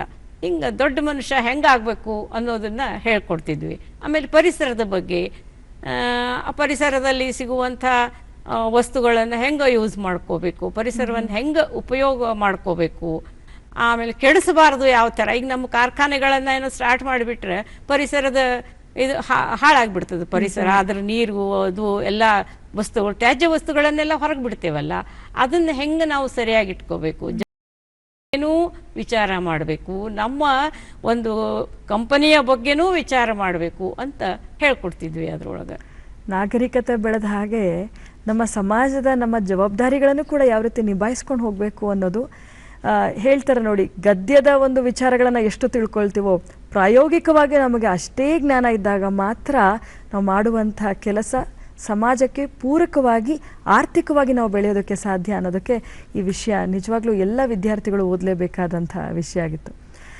ತಮಗೆ ಸಾಹಿತ್ಯ ಆಸಕ್ತಿ ಮೂಡಿದ್ದು ಬಾಲ್ಯದಲ್ಲಿ ಅಂತ ಹೇಳ್ತಾ ಇದ್ರಿ. ಸಾಮಾನ್ಯವಾಗಿ ಆಸಕ್ತಿ ಮೂಡಿದಾಗ ನಾವು ಓದ್ತೀವಿ, ಹೆಚ್ಚು ಪುಸ್ತಕಗಳನ್ನು ಓದೋ ಒಂದು ಹವ್ಯಾಸ ಇಟ್ಕೊಳ್ತೀವಿ. ಆದರೆ ಬರವಣಿಗೆಗೆ ನಮ್ಮನ್ನು ಆಲೋಚನೆ ಮೂಡುವ ಒಂದು ವೈಖರಿ ಇದೆಯಲ್ಲ, ಅದು ಬಹಳ ವಿಭಿನ್ನವಾದದ್ದು ಮತ್ತು ಆಳವಾದಂಥ ಒಂದು ಬದುಕಿನ ಒಂದು ಪ್ರಮುಖವಾದಂತಹ ಘಟ್ಟ. ನಿಮ್ಮ ಬದುಕಿನಲ್ಲಿ ಇದು ಬಾಲ್ಯದಲ್ಲಿಯೇ ಆಯಿತು, ಅದರ ಕುರಿತಾಗಿ ಏನು ಹೇಳ್ತೀರಿ? ಬಾಲ್ಯದಲ್ಲಿ ಅಂತಂದ್ರೆ ನಮ್ಮ ತಾಯಿಯಿಂದನೂ ಬಂತು ಬರೆಯೋದು. ಆಮೇಲೆ ನಮ್ಮ ಸ್ಕೂಲ್ನಲ್ಲಿ 3-4ನೇ ಕ್ಲಾಸ್ನಲ್ಲಿ ಏನು ಮಾಡ್ತಿದ್ರು, ಸ್ವರಚಿತ ಕವನಗಳನ್ನು ಬರೆಯಿರಿ, ಒಂದು ವಸ್ತು ಕೊಡ್ತಿದ್ರು. ಬೇರೆಯವ್ರದ್ದು ಯಾರ್ದು ಕಾಪಿ ಮಾಡಂಗಿಲ್ಲ, ನಿಮ್ಮದೇ ಬರೀರಿ, ನೀವು ಚಂದ ಬರೀದಿದ್ರು ನಡೀತದ ಅಂತ ನಮ್ಮ ಟೀಚರ್ ಹೇಳ್ತಿದ್ರು. ನಾವು ಹಂಗೆ ಒಂದು ಸ್ವಲ್ಪ ಸಾಹಿತ್ಯದ ಕಡೆ ಒಲವು ಶುರುವಾಯಿತು. ಆಮೇಲೆ 5-6ನೇ ಕ್ಲಾಸ್ನಾಗಿದ್ದಾಗ ನಮ್ಮ ಟೀಚರು ನಮ್ಮನ್ನು, ನಾ ಬೆಳೆದದ್ದು ಹುಟ್ಟಿದ್ದು ಎಲ್ಲ ಧಾರವಾಡ ಅಲ್ಲ, ಧಾರವಾಡದಾಗ ಆಕಾಶವಾಣಿ ಇತ್ತಲ್ಲ, ಅಲ್ಲಿ ಗಿಳಿವಿಂಡಿಗೆ ಕರ್ಕೊಂಡು ಹೋದ್ರು. ಒಂದೇ ಆಕಾಶವಾಣಿ ಪ್ರೋಗ್ರಾಮ್ ಕೊಟ್ಟದ್ದೇ ನಾ ಗಿಳಿವಿಂಡಿನಲ್ಲಿ. ಗಿಳಿವಿಂಡಿ ಅಂದ್ರೆ ಎಳೆಯರ ವಿಭಾಗ, ಎಳೆಯರ ಬಳಗ. ಅದು ಎಳೆಯರೆಲ್ಲ ಕೂತಿರ್ತಾರ, ಸಣ್ಣ ಸಣ್ಣ ಹುಡುಗರ್ನ ಹಿಂಗೆ ಕೆಳಗಡೆ ಹಿಂಗೆ ಕುತ್ಕೊಂಡು ಅವರು ಮೈಕ್ ಇಟ್ಟಿರ್ತಾರ, ಎಲ್ಲ ಹುಡುಗರ್ನು ಕುಡಿಸ್ಕೊಂಡು ಕೂತಿರ್ತಾರ, ಅವರೆಲ್ಲರೂ ಮಾತಾಡ್ತೀರ. ಅವರು ಟೀಚರ್ ಟೈಪ್, ಅವರು ಒಂದು ಕಥೆ ಹೇಳ್ತಾರೆ, ಆಮೇಲೆ ನಿಮ್ಗೆ ಅನ್ಸಿದ್ದನ್ನ ನೀವು ಮಾತಾಡ್ಕೊಂಡು ಹೋಗ್ಲಿಕ್ಕೆ ಬರ್ತದ. ಅಂಥದ್ದು ಒಂದು ಪ್ರೋಗ್ರಾಮಿಗೆ ಕರ್ಕೊಂಡು ಹೋಗ್ತಿದ್ರು ನಮ್ಮನ್ನು, ಪ್ರತಿ ವಾರ ಕರ್ಕೊಂಡು ಹೋಗ್ತಿದ್ರು. ಆಮೇಲೆ ನನಗೂ ಅದೇ ಚಟಾನೆ ಬಿತ್ತು. ಅಲ್ಲಿಂದ ಶುರುವಾಯಿತು ಆಕಾಶವಾಣಿ ನಂಟು ಶುರುವಾಯಿತು. ಆಮೇಲೆ ಬರೆಯೋದು ಸಹಿತ ನಾನು, ನೀವೇ ಹೇಳಿದ್ರಲ್ಲ ತ್ರಿವೇಣಿ ಬಗ್ಗೆ ಬರದೆ ಅಂತ, ಆಮೇಲೆ ಸಣ್ಣ ಸಣ್ಣ ಲೇಖನಗಳನ್ನು ಬರೀತಾ ಇದ್ದೆ. ಸುಮಾರು 18 ವರ್ಷಗಳಾಗುವವರೆಗೆ ನಾನು ಬಾಲ ವಿಭಾಗ ಅದು ಇದು 16 ತನಕ ಬರೀತಿದ್ದೆ. ಆಮೇಲೆ ಸಣ್ಣ ಕಥೆಗಳನ್ನು ಬರೀಲಿಕ್ಕೆ ಶುರು ಮಾಡಿದೆ. ಸಣ್ಣ ಕಥೆಗಳು, ಮಲ್ಲಿಗೆ ಅಂತ ಒಂದು ಪತ್ರಿಕೆ ಬರ್ತಿತ್ತು ಅವಾಗ, ಅದರಲ್ಲಿ ಬರೆದೆ. ಪಂಚಾಮೃತ ಅಂತಿತ್ತು, ಅದರಲ್ಲಿ ಬರೆದೆ. ಹಿಂಗೆ ಆಮೇಲೆ ಸ್ವಲ್ಪ ಇದು ಬಂತಲ್ಲ, ನಾ ಬರೀಬಲ್ಲೆ ಅಂತ ಬಂದಾಗ ತರಂಗ ಶುರು ಆಯ್ತು. ಆಮೇಲೆ ತರಂಗದಲ್ಲಿ ಬರಿತಾ ಇದ್ದೆ. ತರಂಗ, ಸುಧಾ, ತುಷಾರ ಎಲ್ಲದರಲ್ಲೂ ಬರೆದೇನೆ. ಒಟ್ಟಿನಲ್ಲಿ ನನ್ನ ಒಂದು ಪಯಣ ಹಿಂಗೆ ಶುರುವಾಯಿತು ಅಂತ ಹೇಳ್ಬೋದು. ಬರವಣಿಗೆ ಪ್ರಾರಂಭ ಮಾಡಿದ್ರಿ, ಆದರೆ ಮೊದಲ ಪುಸ್ತಕವನ್ನು ಹೊರತರಬೇಕು ಅಂದಾಗ ಬಹಳಷ್ಟು ಜನ ನಿಮ್ಮ ಬೆನ್ನೆಲುಬಾಗಿ ನಿಂತು ನಿಮ್ಮ ಪುಸ್ತಕವನ್ನು ಹೊರತರೋದಕ್ಕೆ ಸಹಾಯ ಮಾಡಿದ್ರು. ಅವರೆಲ್ಲ ಯಾರು? ಮೊದಲ ಪುಸ್ತಕ ಯಾವುದು ತಿಳಿಸಿ. ನಾನು ವಿಜಯಪುರದಲ್ಲಿ ಲೆಕ್ಚರರ್ ಇದ್ದೆ. ಆವಾಗ ನನಗೆ ಟೈಮ್ ಆಗ್ತಿದ್ದಿಲ್ಲ. ಮನೆಯಲ್ಲಿ ಅತ್ತೆ ಮಾವ ಇದ್ರು, ಮಗಳು ಕಾಲೇಜಿಗೆ ಹೋಗೋಳು, ನಮ್ಮ ಮನೆಯವ್ರು ಹೋಗೋದು, ಹಿಂಗೆಲ್ಲ ಆಗಿ ನನಗೂ ಹೋಗ್ಬೇಕಾಗ್ತಿತ್ತು. ಆದರೆ ಒಂದು ಸ್ವಲ್ಪ ಟೈಮ್ ಆದಮೇಲೆ ನಾನು ಕಥೆಗಳನ್ನು ಬರೀಲಿಕ್ಕೆ ಶುರು ಮಾಡಿದ್ನಲ್ಲ, ಅವನ್ನೆಲ್ಲ ಬರೆದು ಅವಾಗೇನು ಮೊಬೈಲ್ ಇರಲಿಲ್ಲ, ಏನಿರಲಿಲ್ಲ, ಲ್ಯಾಪ್ಟಾಪು ಇರಲಿಲ್ಲ. ಆವಾಗ ನಾನು ಅದನ್ನು ಬರೆದು ಇಡ್ತಿದ್ದೆ. ಆಮೇಲೆ ಅವು ಎಲ್ಲ ಪ್ರಿಂಟ್ ಆದಮೇಲೆ ಅವನ್ನ ಕಟ್ ಮಾಡಿ ಒಂದು ಫೈಲ್ ಮಾಡ್ಕೊಂಡು ಇಟ್ಕೊಂಡಿದ್ದೆ. ವಿಜಯಪುರನಲ್ಲಿ ಇರುವಾಗ ನನಗೆ ಎಲ್ಲರೂ 30,000 ಬೇಕ್ರಿ, 20,000 ನೀವು ಕೊಡಬೇಕು, ಇಲ್ಲ ಅರ್ಧ ರೊಕ್ಕ ನೀವು ಕೊಡ್ರಿ, ಅರ್ಧ ರೊಕ್ಕ ನಾವು ಹಾಕ್ತೀವಿ ಅಂತ, ಹಿಂಗೆಲ್ಲ 500 ಕಾಪಿ ಕೊಡ್ತೀವಿ ಅಂತ. ನನಗೆ ಯಾಕೋ ಏನು ಅನ್ನಿಸ್ತು, ನಾನು ಟೀಚರ್, ನನ್ನ ಹತ್ರ ಎಲ್ಲಿ ಬರಬೇಕು ಅಷ್ಟು ರೊಕ್ಕ, ಬೇಡ, ಇದು ಸಾಕು, ತರಂಗ ಸುಧಾದಲ್ಲಿ ಬರ್ತದಲ್ಲ ಸಾಕು ಅಂದ್ಕೊಂಡಿದ್ದೆ. ಆಮೇಲೆ ಧಾರವಾಡಕ್ಕೆ ಬಂದ್ವಿ. ಧಾರವಾಡಕ್ಕೆ ಬಂದಾಗ ಕೃಷ್ಣಮೂರ್ತಿ ಪುರಾಣಿಕ್ ಅವ್ರ ಹೆಸರಂತೂ ಎಲ್ಲರೂ ಕೇಳಬಿಟ್ಟಿರ್ತಾರೆ. ಅವರ ಮಗ ಪರಮೇಶ್ವರ್ ಪುರಾಣಿಕ್ ಅಂತ ಇದ್ರು, ಅವರು ನನಗೆ ಪರಿಚಯ ಆಗಿದ್ರು.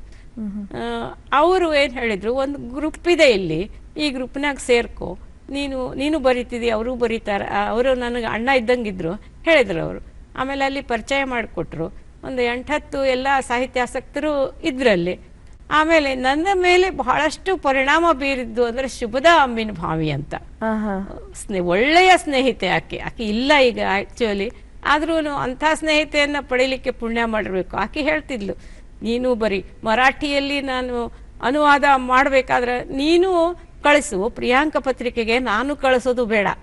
ಒಬ್ರು ಕಳಿಸಿದಾಗ ಒಬ್ರು ಕಳಿಸೋದು ಬೇಡ, ನಮ್ಮಲ್ಲೇ ಜಗಳ ಶುರುವಾಗ್ತದ ಆಮೇಲೆ ಅಂತ ಹೇಳೋಕೆ ಆಕೆ ನನ್ನ ಮುಂದೆ ತಂದಾಕೆ, ನನ್ನ ಅನುವಾದದಲ್ಲಿ ಮುಂದೆ ತಂದಾಕೆನೆ ಶುಭದಾ ಅಮ್ಮಿನ ಭಾವಿ. ಆಮೇಲೆ ಇಲ್ಲಿ ಏನಿತ್ತು, ಧಾರವಾಡದಲ್ಲಿ ಪ್ರಿಂಟ್ ಮಾಡೋರು ಇದ್ರು, ಹರ್ಷ ಡಂಬಳ ಅಂತ. ಅವರನ್ನು ನಾನು ಗುರುಗಳು ಅಂತಾನೆ ಭಾವಿಸ್ತೇನೆ. ಅವರು ನನಗೆ ಹೇಳಿದರು, ನಿನ್ನ ಪುಸ್ತಕ ನಾನು ಪ್ರಿಂಟ್ ಮಾಡ್ತೀನಿ, ನೀನು ಅರ್ಧ ರೊಕ್ಕ ಹಾಕಿದರೆ ನಿನಗೆ 500 ಕಾಪಿ ಕೊಡ್ತೀನಿ. ಆಮೇಲೆ ನೀನು ಏನೂ ರೊಕ್ಕ ಹಾಕದೇ ಇದ್ರೆ ನಿನಗೆ ನಾನೇ 5,000 ರೂಪಾಯಿ ಕೊಡ್ತೀನಿ, 15 ಕಾಪಿ ಕೊಡ್ತೀನಿ, ಇಲ್ಲ 50 ಕಾಪಿ ಕೊಡ್ತೀನಿ, ನಾನು ನಿನಗೇನು ದುಡ್ಡು ಕೊಡೋದಿಲ್ಲ, ನೀನು ನನಗೇನು ಕೊಡಬೇಡ. ನನಗೆ ಇದೇ ಚಲೋ ಅನ್ನಿಸ್ತು. ನನಗೇನು ದುಡ್ಡು ಬೇಕಾಗಿದ್ದಿಲ್ಲ, ನನ್ನ ಪುಸ್ತಕ ಎಲ್ಲರೂ ಓದಬೇಕು ಅಂತ. ಆವಾಗ ಅವರು ಚಿತ್ತಾರ ಅನ್ನುವಂತ 2011ರಲ್ಲಿ ಬಂತು. ಆಕ್ಚುಲಿ ನನ್ನ ಈ ಪುಸ್ತಕ ಪ್ರಕಟ ಮಾಡುವಂತ ಇದು 2011ರಿಂದ 14 ವರ್ಷಗಳಲ್ಲಿ ನನ್ನ ಪುಸ್ತಕ ಪ್ರಿಂಟ್ ಆದದ್ದು ನನಗೆ ಆಶ್ಚರ್ಯ ಅನ್ನಿಸ್ತದೆ. ಇವತ್ತು 29ನೇದು ನಾನು ಬರೀಲಿಕ್ಕತ್ತೇನೆ. ನಿಜ, ಅದು ನನಗೆ ಆಶ್ಚರ್ಯ ಅನ್ನಿಸ್ತದೆ. ಹರ್ಷ ಡಂಬಳ ಅವರೇ ನನ್ನ ಗುರುಗಳು ಇದರಲ್ಲಿ ಅಂತ ನಾನು ಅವರನ್ನ ಕೃತಜ್ಞತಾ ಪೂರ್ವಕವಾಗಿ ನೆನೆಸ್ತೇನೆ. ಅವರು ತಮ್ಮ ಸ್ನೇಹ ಪ್ರಕಾಶನದಿಂದ 2 ಪುಸ್ತಕ ನಾನು ಪ್ರಕಟ ಮಾಡಿದ್ರು. ಮುಂದೆ ಅವರಿಗೊಂದು ಸ್ವಲ್ಪ ಆರೋಗ್ಯದ ಸಮಸ್ಯೆ ಆಯಿತು. ಮುಂದೆ ನಾನು ಮೈಸೂರು, ಬೆಂಗಳೂರು ಅಲ್ಲೆಲ್ಲ ನಾನು ಪರಿಚಯ ಮಾಡಿಕೊಂಡೆ, ಪ್ರಕಟ ಮಾಡಿದೆ. ಭಾವಯಾನ ನಿಮ್ಮ ಕವನ ಸಂಕಲನದ ಬಗ್ಗೆ ನಾನು ಮಾತಾಡಲೇಬೇಕು. ನಿಮ್ಮ ಭಾವಯಾನದ ವಿಶೇಷತೆ ಅಂತ ಹೇಳಿದ್ರೆ, ತಾವು ಅತಿ ಹೆಚ್ಚು ಓದುಗರನ್ನ ಅವರ ಮನಸ್ಸಿನ ಅರ್ಥ ಮಾಡಿಕೊಂಡೇ ಬರೆದಿರೋ ಹಾಗೆ ಎಲ್ಲ ಕವನಗಳಿದೆ ಅಂತ ಓದುಗರು ಹೇಳಿರುವಂಥದ್ದು. ಇದರ ಹೊಸ್ತಿಲು ಬಗ್ಗೆ ತಾವು ಬರೆದಿರುವಂತಹ ಒಂದು ಕವನವನ್ನು ನಮ್ಮೆಲ್ಲ ವೀಕ್ಷಕರಿಗೋಸ್ಕರ ಓದ್ತೀರಾ? ಆಯ್ತು, ಓದ್ತೀನಿ. ಭಾವಯಾನ ಯಾವಾಗ ಬಿಡುಗಡೆ ಆಯಿತು? ಅದು 2022 ಒಳಗೆ ಬಿಡುಗಡೆ ಆಯಿತು. ನಾನು ಮೊದಲು ಕವನ ಬರೀತಿದ್ದೆ, ಆದರೆ ಪ್ರಿಂಟ್ ಮಾಡಿರಲೇ ಇಲ್ಲ, ಎಲ್ಲ ಕೂಡಿಸಿ ಅದನ್ನು ಇಟ್ಕೊಂಡಿದ್ದೆ. ಆಮೇಲೆ ಟೈಮ್ ಆದಾಗ ಈಗ ಒಂದು ಇದು ಹೊಂಟಿದೆ ನೋಡ್ರಿ, ಕವನ ಸಂಕಲನ, ನಾಟಕ ಯಾರೂ ಬಿಡುಗಡೆ ಮಾಡಂಗಿಲ್ಲ ಈಗ, ಪ್ರಿಂಟೂ ಮಾಡಂಗಿಲ್ಲ ಅಂತ. ಆದರೆ ಇದನ್ನು ಮಾಡಿದರು, ಪ್ರಿಂಟ್ ಮಾಡಿಕೊಡ್ರಿ ಮೇಡಮ್ ಅಂತ ಹೇಳಿದರು. ಆವಾಗ ನಾನು ಇದನ್ನು ರೆಡಿ ಮಾಡಿದೆ. ಇದರಲ್ಲಿನ ಹೊಸ್ತಿಲು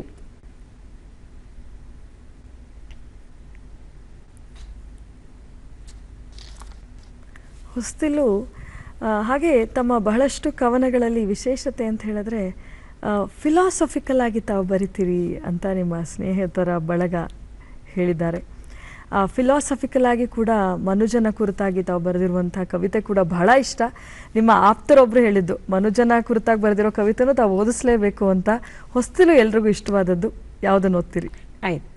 ಹೊಸ್ತಿಲು ಇದು ಕೇವಲ ಕಟ್ಟಿಗೆಯ ತುಂಡಲ್ಲ, ಮನೆತನದ ಮರ್ಯಾದೆಯ ಒಂದು ಸಂಕೇತ. ಅದಕ್ಕೆ ಅಲ್ಲವೇ ಲಕ್ಷ್ಮಣ ಹೊಸ್ತಿಲಿಲ್ಲದ ಗುಡಿಸಲಿಗೆ 3 ರೇಖೆಗಳನ್ನೆಳೆದಿದ್ದು. ದಾಟಿ ಹೋದ ಸೀತೆಯ ಬವಣೆ ಎಲ್ಲರಿಗೂ ಗೊತ್ತು. ಆದರೆ ಅವಳು ಸೀತೆ, ಸಹನೆಗೆ ಇನ್ನೊಂದು ಹೆಸರು. ಆದರೂ ಸಹಿಸಿದಳು ಅಪಮಾನ ಅಪನಿಂದೆಗಳ. ಪತಿಯೇ ತನ್ನನ್ನು ನಂಬದೆ ಹೋದಾಗ ಅಗ್ನಿಯಲ್ಲಿ ಧುಮುಕಿದರೂ ಅಪರಂಜಿಯಾಗಿ ಹೊರಹೊಮ್ಮಿದಳು. ಹೊಸ್ತಿಲು ಇದು ಕೇವಲ ರಂಗೋಲಿಯ ನಿಕ್ಕುವ ಮಣೆಯಲ್ಲ, ಮನೆಯಲ್ಲಿ ದುರುಳ ಜಂತುಗಳ ಸರಳ ಪ್ರವೇಶಕ್ಕೊಂದು ಅಡ್ಡಿ, ಹೆಣ್ಣಿನ ಚಿತ್ರಕಲೆಯ ಕುಸುರಿಯ ಕೈಚಳಕಕ್ಕೊಂದು ತಾಣ. ಹೊಸ್ತಿಲು ಹೆಣ್ಣ ಮರ್ಯಾದೆಗಿದು ಒಂದು ಮಿತಿ, ದಾಟಿ ಹೋಗಲಾರದಂತೆ ಲಕ್ಷಾಂತರ ಲಕ್ಷ್ಮಣರ ರೇಖೆಗಳ ಕಾವಲು. ಆದರೂ ದಾಟಿದವರ ಕಥೆಗಳು ಇಲ್ಲಿ ಅನೇಕ. ತಮ್ಮ ಮರ್ಯಾದೆಯ ಮೇರೆಯಲ್ಲಿದ್ದೇ ದಾಟಿದ ಕೆಲವು ಮಹಿಳಾಮಣಿಯರು ತಮ್ಮಲ್ಲಿಯ ಸಾಮರ್ಥ್ಯವನ್ನು ಹೊರಗೆ ಹಚ್ಚಿ ಶ್ರೇಷ್ಠತೆಯ ತುತ್ತ ತುದಿಗೇರಿದರು. ರಾಣಿ ಝಾನ್ಸಿ, ಕಿತ್ತೂರು ರಾಣಿ ಚೆನ್ನಮ್ಮರಾದರು. ಅವರೂ ಸೀತೆಯಂತೆಯೇ ಸಂಸಾರದ ಅಗ್ನಿಯಲ್ಲಿ ಬೆಂದು ಪುಟಕ್ಕಿಟ್ಟ ಚಿನ್ನವಾದರು. ಈ ಹೊಸ್ತಿಲು ಅಂತೂ ನಮಗೊಂದು ಮೇರೆಯಾಗಿಯೇ ನಿಂತಿದೆ ಅಂದಿಗಿಂದಿಗೂ. ದಾಟಿ ಹೋದವರೆಲ್ಲರೂ ಆ ಕಾಲದ ಹೊರ ಜಗತ್ತಿಗೆ ನಿಂದೆಗೊಳಗಾದವರೇ. ಒಟ್ಟಿನಲ್ಲಿ ಹೆಮ್ಮೆ ಪಡುವಂತಾಗುವ ಗುರಿ ಇದ್ದೇ ಹೊಸ್ತಿಲು ದಾಟಬೇಕು ಮಾತ್ರ. ಅಂದ್ರೆ ಗುರಿ ಚೆನ್ನಾಗಿರ್ಬೇಕು ಅಂತ. ಹೌದು. ಮನೆಗಳಿಗೆ ಹೊಸ್ತಿಲಿಲ್ಲದ ಇತ್ತೀಚಿನ ಸಂಸ್ಕೃತಿಯಲ್ಲೂ ನಮ್ಮ ಹೃದಯಕ್ಕೊಂದು ಕಾಲ್ಪನಿಕ ಹೊಸ್ತಿಲು ಬೇಕೇ ಬೇಕು. ಹೆಣ್ಣೆ ಇರಲಿ ಗಂಡೇ ಇರಲಿ, ಮನದ ಬಯಕೆಗಳಿಗೂ ಹೊಸ್ತಿಲು ಒಂದು ಅನಿವಾರ್ಯವಾಗಿತ್ತು. ಎಂಥ ಸಾಲುಗಳು ಹೇಳಿದ್ರಿ. ಹೊಸ್ತಿಲು ದಾಟುವಾಗ ಒಂದು ಗುರಿ ಇದ್ರೆ ಆ ಕೆಲಸವನ್ನ ಮಾಡಿ ಅಂತ. ನಿಜವಾಗ್ಲೂ ಎಲ್ಲರೂ ಅದನ್ನ ಅವರ ಮನಸ್ಸಿನಲ್ಲಿ ಅವಲೋಕಿಸ್ಕೊಂಡ್ರೆ ಯಶಸ್ಸು ಮತ್ತು ಒಳ್ಳೆಯ ದಾರಿಯಲ್ಲಿ ನಡೆಯೋದಕ್ಕೆ ಪ್ರೇರಣೆ ಆಗುತ್ತೆ. ಮನುಜನೊಳಗೊಂದು ಸರ್ಪ, ಈ ಕವಿತೆ ಅತ್ಯಂತ ಫಿಲಾಸಫಿಕಲ್ ಆಗಿರುವಂತಹ ಕವಿತೆ. ಇದರ ಬಗ್ಗೆ ನಿಮ್ಮಿಂದ ಹೆಚ್ಚು ತಿಳಿಯೋ ಆಸೆ. ನಾವು ಏನು ತಿಳ್ಕೊತೀವಿ, ನಾವು ಎಲ್ಲ ರೀತಿಯಿಂದನೂ ಒಳ್ಳೆಯವರೇ, ಬೇರೆಯವರು ಮಾತ್ರ ಕೆಟ್ಟ ಗುಣಗಳು ಇದ್ದವರು ಅಂತ. ಆದ್ರೆ ನಮ್ಮಲ್ಲೇ ಒಬ್ಬ ಸರ್ಪ ಇರೋದು ನಮಗೆ ಗೊತ್ತಿಲ್ಲ. ಮನುಜನೊಳಗೊಬ್ಬ ಸರ್ಪ, ಅವ ಅರ್ಜುನನೊಂದಿಗಿನ ತಕ್ಷಕ. ಅವನ ಒಳ್ಳೆಯದಕ್ಕೆ ಸದಾ ಅಡ್ಡಗಾಲು, ಬರೀ ಲಾಭ ನಷ್ಟದ ಲೆಕ್ಕದವ. ಹೆಜ್ಜೆ ಹೆಜ್ಜೆಗೂ ಮುಂದೆ ಸಾಗಿದಂತೆ ಮತ್ತೆ ಹಿಂದಕ್ಕೆಳೆಯುವ ಅವ ಚಾಲಾಕಿ. ಅಳಿದ ಸಂಬಂಧಗಳನ್ನು ಮತ್ತೆ ಮತ್ತೆ ಬೆಸೆವಾಗಲೆಲ್ಲ ತನ್ನ ಜೊಲ್ಲ ಸುರಿಸಿ ಬೆರೆಸಿ ವಿಷವನ್ನು ಹಾಕಿ ಹಳೆಯದೆಲ್ಲವ ಎದುರು ಸುರಿವವ. ಮತ್ತೆ ಮತ್ತೆ ಮಹಾಮೌನಿ, ಥೇಟ್ ಶಕುನಿ, ಒಂಟಿಗಣ್ಣ ಕುಟಿಲಕ್ಕೆ. ಆದರೆ ಸ್ನೇಹಿತನೊಬ್ಬನು ಇದ್ದಾನಲ್ಲ, ಅವನು ಥೇಟ್ ಅವ್ವನೇ. ಆಕೆಯಂತೆ ಹೆಗಲ ಮೇಲೆ ಕೈ ಇರಿಸುವವ, ಕಣ್ಣೀರನೊರೆಸಿ ಸೋಲುಗಳನ್ನು ಹೆದರಿಸಲು ಅರಿವು ಮೂಡಿಸುವವ, ಧೈರ್ಯಗಾರ. ಮುನ್ನಡೆಯಲು ಹೆಜ್ಜೆಯೇ ಈತ. ಮನದ ಸಂಬಂಧಗಳು ಗಣಿತದ ಸೂತ್ರಗಳ ಮೇಲೆ ನಿಂತಿಲ್ಲವೆಂದು ಬೋಧೆ ಹೇಳುವ ಚಲುವ. ವಾತ್ಸಲ್ಯ ಪ್ರೀತಿಗಳೇ ಧನಾತ್ಮಕ, ಧನಾಗಮನವಿಲ್ಲಿ ವರ್ಜ್ಯವೆಂಬ ಹಿತನುಡಿ. ಹಿಂತಿರುಗಿ ನೋಡುವವರು ಜೀವನದಲ್ಲಿ ಮುನ್ನಡೆಯಲಾರರೆಂದು, ಅಡೆಯ ಮುಂದಿಡುವುದೇ ಸ್ವರ್ಗಕ್ಕೆ ದಾರಿಯೆಂದು ಅವನು ಮುನ್ನುಡಿ ಬರೆಯುತ್ತಾನೆ. ಆದರೆ ಈ ತಕ್ಷಕನಿದ್ದಾನಲ್ಲ, ಮಹಾವಿಷಘಾತಕ. ಯಾವಾಗಲೂ ವಿಷವನ್ನು ತೊಟ್ಟು ತೊಟ್ಟಾಗಿ ಎದೆಯಲ್ಲಿಳಿಸುತ್ತಾ ಸ್ನೇಹವನ್ನೇ ಮರೆಮಾಚಿದ್ದಾನೆ. ಒರೆಗಲ್ಲೂ ಕಲಬೆರಕೆ ಮಾಡಿದ್ದಾನೆ. ಎಲ್ಲ ಒಳ್ಳೆಯದಕ್ಕೊಂದು ಕೊಕ್ಕೆ ಇಡುತ್ತಾ ವಿಷಮಾನವನನ್ನಾಗಿಸ ಹೊರಟಿದ್ದಾನೆ. ಮನುಜನ ಆದರೂ ಸಂಭಾಳಿಸಿಕೊಂಡು ನಡೆ, ಇಡು ಬದುಕಿನಲ್ಲಿ ವಿಶ್ವಾಸ. ಇಲ್ಲವಾದರೆ ವಿಷದ ಆವಾಸವಾದೀತು.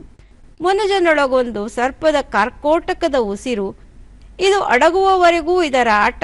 ಇದು ಮಿತ್ರ ಸಮಿತಿಯಾಗಿ ರಕ್ಷೆಯಾಗಿದೆ. ನಿಜ ಅಲ್ವಾ? ನಮ್ಮೊಳಗೆ ಎಲ್ಲವೂ ಇದೆ.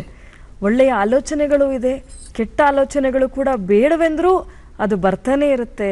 ನಮ್ಮನ್ನ ಒಳ್ಳೆಯತನವನ್ನು ಮೀರಿ ನಿಲ್ಲೋ ಪ್ರಯತ್ನ ಮಾಡುತ್ತೆ. ಅದೆಲ್ಲವನ್ನ ನಾವು ನಿರ್ಧಾರ ಮಾಡಬೇಕು. ಒಳಿತು ಕೆಡುತು ಎಲ್ಲವೂ ಕೂಡ ನಮ್ಮ ಜೊತೆಯಲ್ಲೇ ಇರುತ್ತೆ.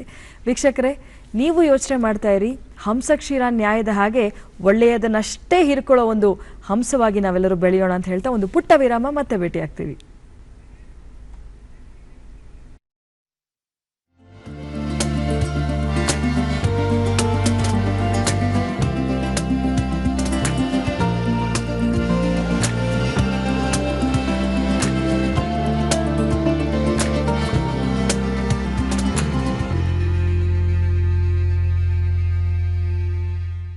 एक जमाने से कहानी है सुना रही आकाशवाणी, फिर आया एंटरटेनमेंट का रेवोल्यूशन, जब कोने कोने पहुंचा दूरदर्शन। कहानी नहीं बदली, स्टाइल गया है बदल। जो कहानियां हम सुनते आए देखते आए, अब वही वैसी ही कहानी सुनाएगा digital. Download Waves OTT app now and watch for free.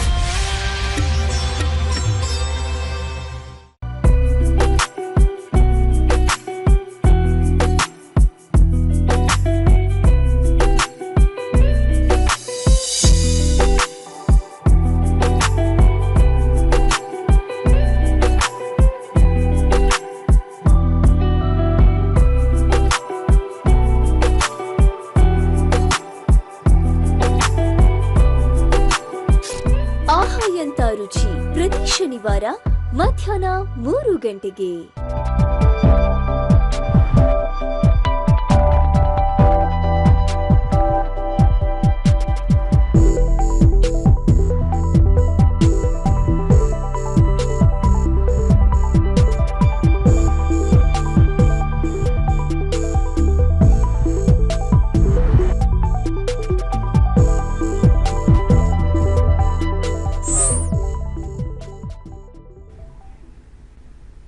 ಚಂದನ ವಾಹಿನಿಯ ಚಂದದ ವೀಕ್ಷಕರೆಲ್ಲರಿಗೂ ನಮಸ್ಕಾರ. ಮತ್ತೊಮ್ಮೆ ಶುಭೋದಯ ಕರ್ನಾಟಕ ವಿಶೇಷ ಕಾರ್ಯಕ್ರಮಕ್ಕೆ ಸ್ವಾಗತವನ್ನ ಕೋರ್ತಾ, ಕಿತ್ತೂರಾಣಿ ಚೆನ್ನಮ್ಮ ಪ್ರಶಸ್ತಿ, ಬೇಂದ್ರೆ ನುಡಿಸಿರಿ ಜೀವಮಾನ ಪ್ರಶಸ್ತಿ, ಸಾಹಿತ್ಯ ಪ್ರಶಸ್ತಿ, ಇನ್ನು ಅನೇಕ ಪ್ರಶಸ್ತಿಗಳನ್ನು ಮುಡಿಗೇರಿಸಿಕೊಂಡಿರುವ ಅತಿಥಿಗಳು ಆಗಮಿಸಿದ್ದಾರೆ. ಮತ್ತೊಮ್ಮೆ ಅವರನ್ನ ಕಾರ್ಯಕ್ರಮಕ್ಕೆ ಸ್ವಾಗತವನ್ನ ಕೋರ್ತಾ ಇದ್ದೇನೆ. ನಿಮ್ಮ ವಿಶೇಷತೆ ಅಂತ ಹೇಳಿದ್ರೆ, ನಿಮ್ಮ ಲೇಖನಿ, ಬರವಣಿಗೆ ಇವೆಲ್ಲವೂ ಕೂಡ ನಿಮ್ಮ ಆಪ್ತರು ಅಂತ ಹೇಳ್ತಾ ಇದ್ರಿ. ನಿಮ್ಮ ಬರವಣಿಗೆಯ ಬುತ್ತಿಯಿಂದ ತೆಗೆದಿರುವಂತಹ ಒಂದು ಅದ್ಭುತವಾದಂಥ ಕೃತಿ ನನ್ನ ಕೈಯಲ್ಲಿದೆ. ಇದನ್ನು ಹೆಣ್ಣಿಗೆ ಹೋಲಿಸಿ ಬರೆದಿದ್ದೀರಿ. ನಮ್ಮ ಸಂಸ್ಕಾರ, ಸಂಸ್ಕೃತಿ ಎಂಥದ್ದು ಅಂತ ಹೇಳಿದ್ರೆ, ನಾವು ಭೂಮಿ ತಾಯಿಯನ್ನು ಹೆಣ್ಣು ಅಂತ ಹೇಳ್ತೀವಿ, ಹರಿಯೋ ನದಿಯನ್ನು ಹೆಣ್ಣಿಗೆ ಹೋಲಿಸ್ತೀವಿ, ಪ್ರಕೃತಿಯನ್ನು ಪ್ರಕೃತಿ ಮಾತೆ ಅಂತ ಹೇಳಿ ಪೂಜಿಸ್ತೀವಿ. ಅಂದರೆ ಎಲ್ಲಿ ತಾಳ್ಮೆ ಇರುತ್ತೋ ಅಲ್ಲಿ ಹೆಣ್ಣಿನ ಒಂದು ಪ್ರಸ್ತುತತೆ ಇದೆ ಅನ್ನೋದನ್ನು ನಾವೆಲ್ಲರೂ ಅರ್ಥಕೊಂಡಿದ್ದೀವಿ. ನಿಮ್ಮ ಈ ಗಂಗಾವತಿ ಪೃಥ್ವಿಯೂ ಕೂಡ ಅದನ್ನು ಹೆಚ್ಚು ಸಾರುತ್ತೆ. ಇದರ ಕುರಿತಾಗಿ ಏನು ಹೇಳ್ತೀರಾ? ಗಂಗಾವತಿ ಪೃಥ್ವಿ ಒಳಗೆ ಒಂದು ಕಥೆ ಇದೆ. ಅದು ಹೆಣ್ಣು ಹೇಗೆ ಎಲ್ಲವನ್ನ ಸಹಿಸಿ ತನ್ನ ಸಂಸಾರವನ್ನು ಚೆನ್ನಾಗಿ ಇಡ್ತಾಳೆ. ಆಮೇಲೆ ನನಗೆ ಅದರಲ್ಲಿಯ ಒಂದು ಕಥೆ ನನ್ನ ಬಗ್ಗೆನೇ ಬರೆದದ್ದು ಅಂತ ಅನ್ನಿಸ್ತದೆ ನನಗೆ. ಏನಂತಂದರೆ, ನಾವು ಸಣ್ಣವರಿದ್ದಾಗ ಈ ಪ್ರೀತಿಯ ತೋರಿಕೆ ಗೀರಿಕೆ ಎಲ್ಲ ಜಾಸ್ತಿ ಇರ್ತಿದ್ದಿಲ್ಲ. ನಮ್ಮ ಅಮ್ಮ ಅಪ್ಪ ಅವರು ಒಂದು ದಿನ ಒಂದು ಹೂವಿನ ಮಾಲೆ ತಂದು ಹೆಂಡತಿಗೆ ಕೊಟ್ಟಿದ್ದಿಲ್ಲ, ಅಥವಾ ಒಂದು ಚಂದನ್ ಸೀರೆ ತಗೋ ನೀವು ಉಟ್ಕೋ ಅಂತ ಹೇಳ್ತಿದ್ದಿಲ್ಲ. ಅವರಿಬ್ಬರ ಪ್ರೀತಿ ಮನಸ್ಸಿನಲ್ಲೇ ಇತ್ತು, ಆದರೆ ನಮಗೆ ಯಾರಿಗೂ ಕಂಡಿದ್ದಿಲ್ಲ. ಅದು ಕಾಣುವಂಥ ಪ್ರಸಂಗ ಒಮ್ಮೆ ಬಂತು. ನಾವು ಅಲ್ಲಿ ತನಕ ಏನು ಅನ್ಕೋತಿದ್ವಿ, ಈ ರಾಜ್ಕುಮಾರ್ ಭಾರತಿ ಎಷ್ಟು ಚಂದ ಒಬ್ರಿಗೊಬ್ರು ಪ್ರೀತಿ ಮಾಡ್ತಾರೆ, ಇವು ನಮ್ಮ ಅವ್ವ ಅಪ್ಪ ಇವರಿಬ್ಬರಿಗೆ ಜೀವನದೊಳಗೆ ಪ್ರೀತಿನೇ ಇಲ್ಲವೇನೋ ಹಿಂಗೆ ಅನ್ನಿಸ್ತಿತ್ತು ನನಗೆ. ಆಮೇಲೆ ನನ್ನ ತಾಯಿಗೆ ಹಾರ್ಟ್ ಅಟ್ಯಾಕ್ ಆಯಿತು. ಆವಾಗ ನಮ್ಮ ತಂದೆ ಅವಳಿಗೆ ಮಾಡಿದ ಒಂದು ಸೇವೆ ನೋಡಿದಾಗ ನನಗನ್ನಿಸ್ತು, ಇದೇ ಜೀವನ ಅಂತ. ಇದೇ ಥರನೇ ತಂದೆ ತಾಯಿ ಅಥವಾ ಗಂಡ ಹೆಂಡತಿ ಪ್ರೀತಿ ಮಾಡಬೇಕು, ಅದು ಕೈ ಕೈ ಹಿಡ್ಕೊಂಡು ಮರ ಸುತ್ತೋದು ಅಲ್ಲ ಅಂತ. ಈಗಿನವ್ರು ಸಹಿತ ಪ್ರೀತಿ ಮಾಡ್ತಿರ್ತಾರೆ, ಕೆಲವೊಮ್ಮೆ ಅವರು ಅದನ್ನು ತೋರಿಸ್ತಾರಲ್ಲ, ಆ ತೋರಿಕೆಯ ಭಾವ ಹಳೆಯ ಕಾಲದಲ್ಲಿ ಇರಲಿಲ್ಲ ಅಂತ ಅನ್ನಿಸ್ತದೆ ನನಗೆ. ಖಂಡಿತವಾಗ್ಲೂ. ಅದರಲ್ಲೂ ಮೌನದ ಮಾತುಗಳಾಡ್ತಿದ್ರು, ಒಬ್ಬರ ಮೌನವನ್ನು ಇನ್ನೊಬ್ಬರು ಅರ್ಥ ಮಾಡ್ಕೊಳ್ತಾ ಇದ್ರು. ಅಂಥ ಆಳವಾದ ಪ್ರೀತಿ ನಿಜವಾಗ್ಲೂ ಸಂಸಾರದಲ್ಲಿ ಇರಬೇಕು ಅನ್ನೋದನ್ನು ನಿಮ್ಮ ಪುಸ್ತಕದ ಮೂಲಕ ತಿಳಿಸ್ತೀರಿ. ಇನ್ನೊಂದು ಅದ್ಭುತವಾದಂತಹ ಕಥಾ ಸಂಕಲನ ನನ್ನ ಕೈಲಿದೆ, ಜೀವನ ಸಂಧ್ಯಾರಾಗ. ಇದರ ಕುರಿತಾಗಿ ಹೆಚ್ಚು ನಿಮ್ಮಿಂದ ತಿಳಿಯೋ ಆಸೆ. ಜೀವನ ಸಂಧ್ಯಾರಾಗ ಅಂದರೆ, ಈಗ ವಯಸ್ಸಾದ ಮೇಲೆ ಅದರಲ್ಲಿ ಇರುವಂಥ ಕಥೆಗಳೆಲ್ಲ ಜೀವನದಲ್ಲಿಯ ಪ್ರೀತಿಯ ಬಗ್ಗೆನೇ. ಜೀವನ ಅಂತಂದ್ರೆ ತಂದೆ ತಾಯಿಯ ಪ್ರೀತಿ ಇರ್ತದೆ, ಮಕ್ಕಳ ಪ್ರೀತಿ ಇರ್ತದೆ, ಗಂಡ ಹೆಂಡತಿಯರ ಪ್ರೀತಿ ಇರ್ತದೆ. ಅವಕ್ಕೆಲ್ಲವಕ್ಕೂ ಒಂದು ಇದನ್ನು ಮಾಡ್ಯಾರ ಹಳೆಯ ಕಾಲದ ಮಂದಿ. ಹೆಂಗಂತಂದ್ರೆ, ವಯಸ್ಸಾದ ಮೇಲೆ ಪ್ರೀತಿ ಏನಾಗ್ತದೆ ಅಂತ ಬಹಳ ಹೆಚ್ಚಾಗ್ತದೆ. ವಯಸ್ಸಾದ ಮೇಲೆ ಒಂದು ಪ್ರೀತಿ. ಇತ್ತೀಚೆಗೆ ನಾನು ಒಂದು ಕತೆ ಬರೆದೇನೆ, ಅದರಲ್ಲಿ ಗಂಡ ಹೆಂಡತಿ ಬಹಳಷ್ಟು ಜಗಾಡ್ತಿರ್ತಾರೆ, ಆದ್ರೆ ಅವರು 1 ಮಿನಿಟ್ ಒಬ್ಬರನ್ನ ಬಿಟ್ಟು ಒಬ್ರು ಇರ್ತಿರೋದಿಲ್ಲ, ಅವರೇ ಇಬ್ಬರೇ ಇರ್ತಿರ್ತಾರೆ. ಅದು ಒಂದು ಬರೆದೇನೆ. ಈ ಜೀವನ ಸಂಧಾರ ಆಗದಾಗ ಅದಿಲ್ಲ. ಇದು ನಮ್ಮ ವಯಸ್ಸಾದ ಮೇಲೆ ಇಬ್ರು ಜೊತೆಗೆ ಇರ್ತೇವೋ, ಎಷ್ಟು ದಿವಸ ಇರ್ತೇವೋ ಏನೋ ಗೊತ್ತಿಲ್ಲ. ಆಮೇಲೆ ಒಂಟಿ ಜೀವವಾದಾಗ ಮನುಷ್ಯನ ಪರಿಸ್ಥಿತಿ ಹೆಂಗಾಗ್ತದೆ. ಇದರಲ್ಲಿ ಕೆಲವು ಕಥೆಗಳಲ್ಲಿ ಗಂಡಸು ಒಂಟಿ ಜೀವ ಆದಾಗ ಅವನ ಪರಿಸ್ಥಿತಿ ಏನು, ಹೆಣ್ಣು ಒಂಟಿ ಜೀವವಾದಾಗ ಅವಳ ಪರಿಸ್ಥಿತಿ ಏನು, ಅಂಥ ಕಥೆಗಳೇ ಹೆಚ್ಚವ. ಒಂದು ಕಥೆಯಲ್ಲಿ ಹೆಂಡತಿ ಸತ್ತಾಗ ಮಗ ಮನೆಗೆ ಕರೀತಾನ. ಅವ ಮಗನೂ ಒಳ್ಳೆಯವನೇ ಇರ್ತಾನ, ನಾ ಕೆಟ್ಟಿರ್ತಾನ ಅಂತ ಹೇಳೋದಿಲ್ಲ. ಆದರೆ ಇವನಿಗೆ ಏನಾಗ್ತದೆ, ಅಲ್ಲಿ ಟೈಮ್ ಹೋಗೋದಿಲ್ಲ. ಮನೆಗೆ ಮತ್ತೆ ತನ್ನ ಮನೆಗೆ ಬರ್ತಾನ, ಹೆಂಡತಿಯನ್ನು ನೆನಪಿಸ್ಕೋತಾನ. ಆಮೇಲೆ ಎದುರಿಗಿನ ಮನೆ ಒಬ್ಬ ಬರ್ತಾನೆ, ಬಂದು ನಾನು ಹಿಂಗೆ ನನ್ನ ಹೆಸರು, ಆಮೇಲೆ ನಾನು ಒಂದು ತೋಟ ಮಾಡೇನಿ ಮನೆಯೊಳಗೆ ಅಂತ ಹೇಳ್ತಾನೆ. ಇವಾಗ ನಾ ಎಲ್ಲಿ ಮಾಡಲಿ, ನಮ್ಮದು ಅಪಾರ್ಟ್ಮೆಂಟ್ ಅದ ಅಂತ. ನಿಮ್ದು ಇಷ್ಟು ದೊಡ್ಡ ಹಾಲ್ ಅದಲ್ಲ, ಈ ಹಾಲ್ನಾಗ ನೀವು ಮಾಡ್ಬೋದು ಅಂಥೇಳಿ ಒಂದು ಕ್ಯಾಕ್ಟಸ್ ತಂದು ಕೊಟ್ಟು ಹೋಗ್ತಾನ. ಆ ಕ್ಯಾಕ್ಟಸನ್ನ 2-3 ದಿನ ನೀರು ಹಾಕ್ತಾನ, ಇದನ್ನ ಮಾಡ್ತಾನ. ಆಮೇಲೆ ಅದರಲ್ಲೂ ಒಂದು ಚಿಗುರು ಬರ್ತದ. ಆವಾಗ ಇವಾಗ ಅನಿಸ್ತದ ನಾ ಒಬ್ಬವನೇ ಇಲ್ಲ, ಈ ಚಿಗುರು ನನ್ನ ಜೊತೆಗದ ಅಂತ. ಆಮೇಲೆ ಹಂಗೆ ಅಲ್ಲೆಲ್ಲ ಸ್ಟ್ಯಾಂಡ್ ಮಾಡಿಸಿ ಕಬ್ಬಿಣದ್ದು ಎಲ್ಲ ಬಹಳಷ್ಟು ಥರದ್ದು ಕ್ಯಾಕ್ಟಸ್ ಹಾಕಿ ಇದನ್ನ ಮಾಡ್ತಾನೆ, ಕೃಷಿ ಮಾಡ್ತಾನೆ. ಆಮೇಲೆ ಮಗಳು ಬರ್ತಾಳ, ಹಳೆಯ ಬರ್ತಾನ, ಅವರೂ ತಂದು ಕೊಡ್ತಾರೆ. ಮಗ ಬರ್ತಾನ, ಅವರೂ ತಂದು ಕೊಡ್ತಾರೆ ಸಸಿಗಳನ್ನು. ಹಿಂಗೆ ಅದರಲ್ಲಿ ಆಮೇಲೆ ಅದು ಕಾಗೆ ಎಲ್ಲ ಹಿಕ್ಕೆ ಹಾಕ್ತಿರ್ತಾವ, ಅದ್ರೊಳಗೆಲ್ಲ ಬರ್ತಿರ್ತಾವ ಕಾಗೆ ಗೋಬಿ ಎಲ್ಲ ಒಳಗೆ ಆಟ ಆಡ್ಲಿಕ್ಕೆ ಬರ್ತಿರ್ತಾವ. ಕೆಲಸದಾಗ ಬೈತಿರ್ತಾಳ, ಏನಾದ್ರೂ ಅವನಿಗೆ ಅನ್ಸಂಗಿಲ್ಲ, ನನ್ನ ಜೊತೆಗೆ ಇವಿಷ್ಟು ನಮ್ಮ ಒಬ್ಬಂಟಿ ಅಲ್ಲ ಅಂತ ಹಿಂಗೆ ಅನಿಸ್ತದೆ. ಅದು ಒಂದು ಕತೆ ಇದರಲ್ಲಿಯೇ ಅದು ಹಿಂಗ ಸಂಧ್ಯಾರಾಗ. ಹಾಗೆ ತಾವು ಚುಟುಕಗಳನ್ನು ಕೂಡ ಬರೆದಿದ್ದೀರಿ. 4 ಸಾಲಿನ ಚುಟುಕಗಳು, 2 ಸಾಲಿನ ಚುಟುಕಗಳು. ಅದು ಒಂದು ಸಲ ದಿನದಲ್ಲಿ ಓದಿದ್ರೆ ನಮ್ಮ ಬದುಕನ್ನ, ನಮ್ಮ ದಿನವನ್ನ ಯಾವ ರೀತಿ ಪ್ರಾರಂಭ ಮಾಡಬಹುದು ಅಂತ ಹೇಳುತ್ತೆ. ಅಂಥ ಕೆಲವು ಚುಟುಕಗಳನ್ನ ನಮ್ಮ ವೀಕ್ಷಕರಿಗೋಸ್ಕರ ಓದಬಹುದಾ? ಆಯ್ತು, ಓದ್ತೀನಿ. ಈ 4 ಸಾಲು 2 ಸಾಲುಗಳು ಎಷ್ಟು ಪ್ರೇರಣೆಯನ್ನ ನೀಡ್ತಾ ಹೋಗುತ್ತೆ. ಕತೆ ಕಾದಂಬರಿಯನ್ನ ಬರೆದು ಬಿಡಬಹುದು ಬಹುಶಃ, ಆದರೆ ಅದನ್ನೇ ಆ ಸಾರವನ್ನ 4 ಸಾಲುಗಳಿಗೆ ಇಳಿಸೋದು ಬಹಳ ಕಷ್ಟ ಅಲ್ವಾ? ಹೌದು. ಈಗ ಸರ್ವಜ್ಞ ನೋಡ್ರಿ, 3 ಸಾಲಿನಲ್ಲೇ ಇಡೀ ಜೀವನದ ಸಾರ ಸರ್ವಸ್ವವನ್ನೇ ಇಳಿಸ್ಬಿಟ್ಟ ಅವನು. ಹೌದು, ಸಾಧ್ಯ ಮಾಡ್ಕೋಬಹುದು ಅದನ್ನ ಅಂತ. ಅಕ್ಕಿಯ ತೊಳೆದು ನೀರು ಹಾಕಿ ಬೆಂಕಿಯ ಮೇಲೇರಿಸಿದಾಗಲೇ ಅರಿವಾದದ್ದು, ನಾ ಹಣ್ಣಾಗುವವರೆಗೂ ಈ ಬೆಂಕಿ ನನ್ನನ್ನು ಬಿಡದೆಂದು. ಅಂದ್ರೆ ಬೆಂಕಿ ನಮ್ಮನ್ನ ಬೇಯಿಸ್ತದ ಸಂಸಾರದಲ್ಲಿ ಅಂತ ಹೇಳ್ತದೆ ಇದು.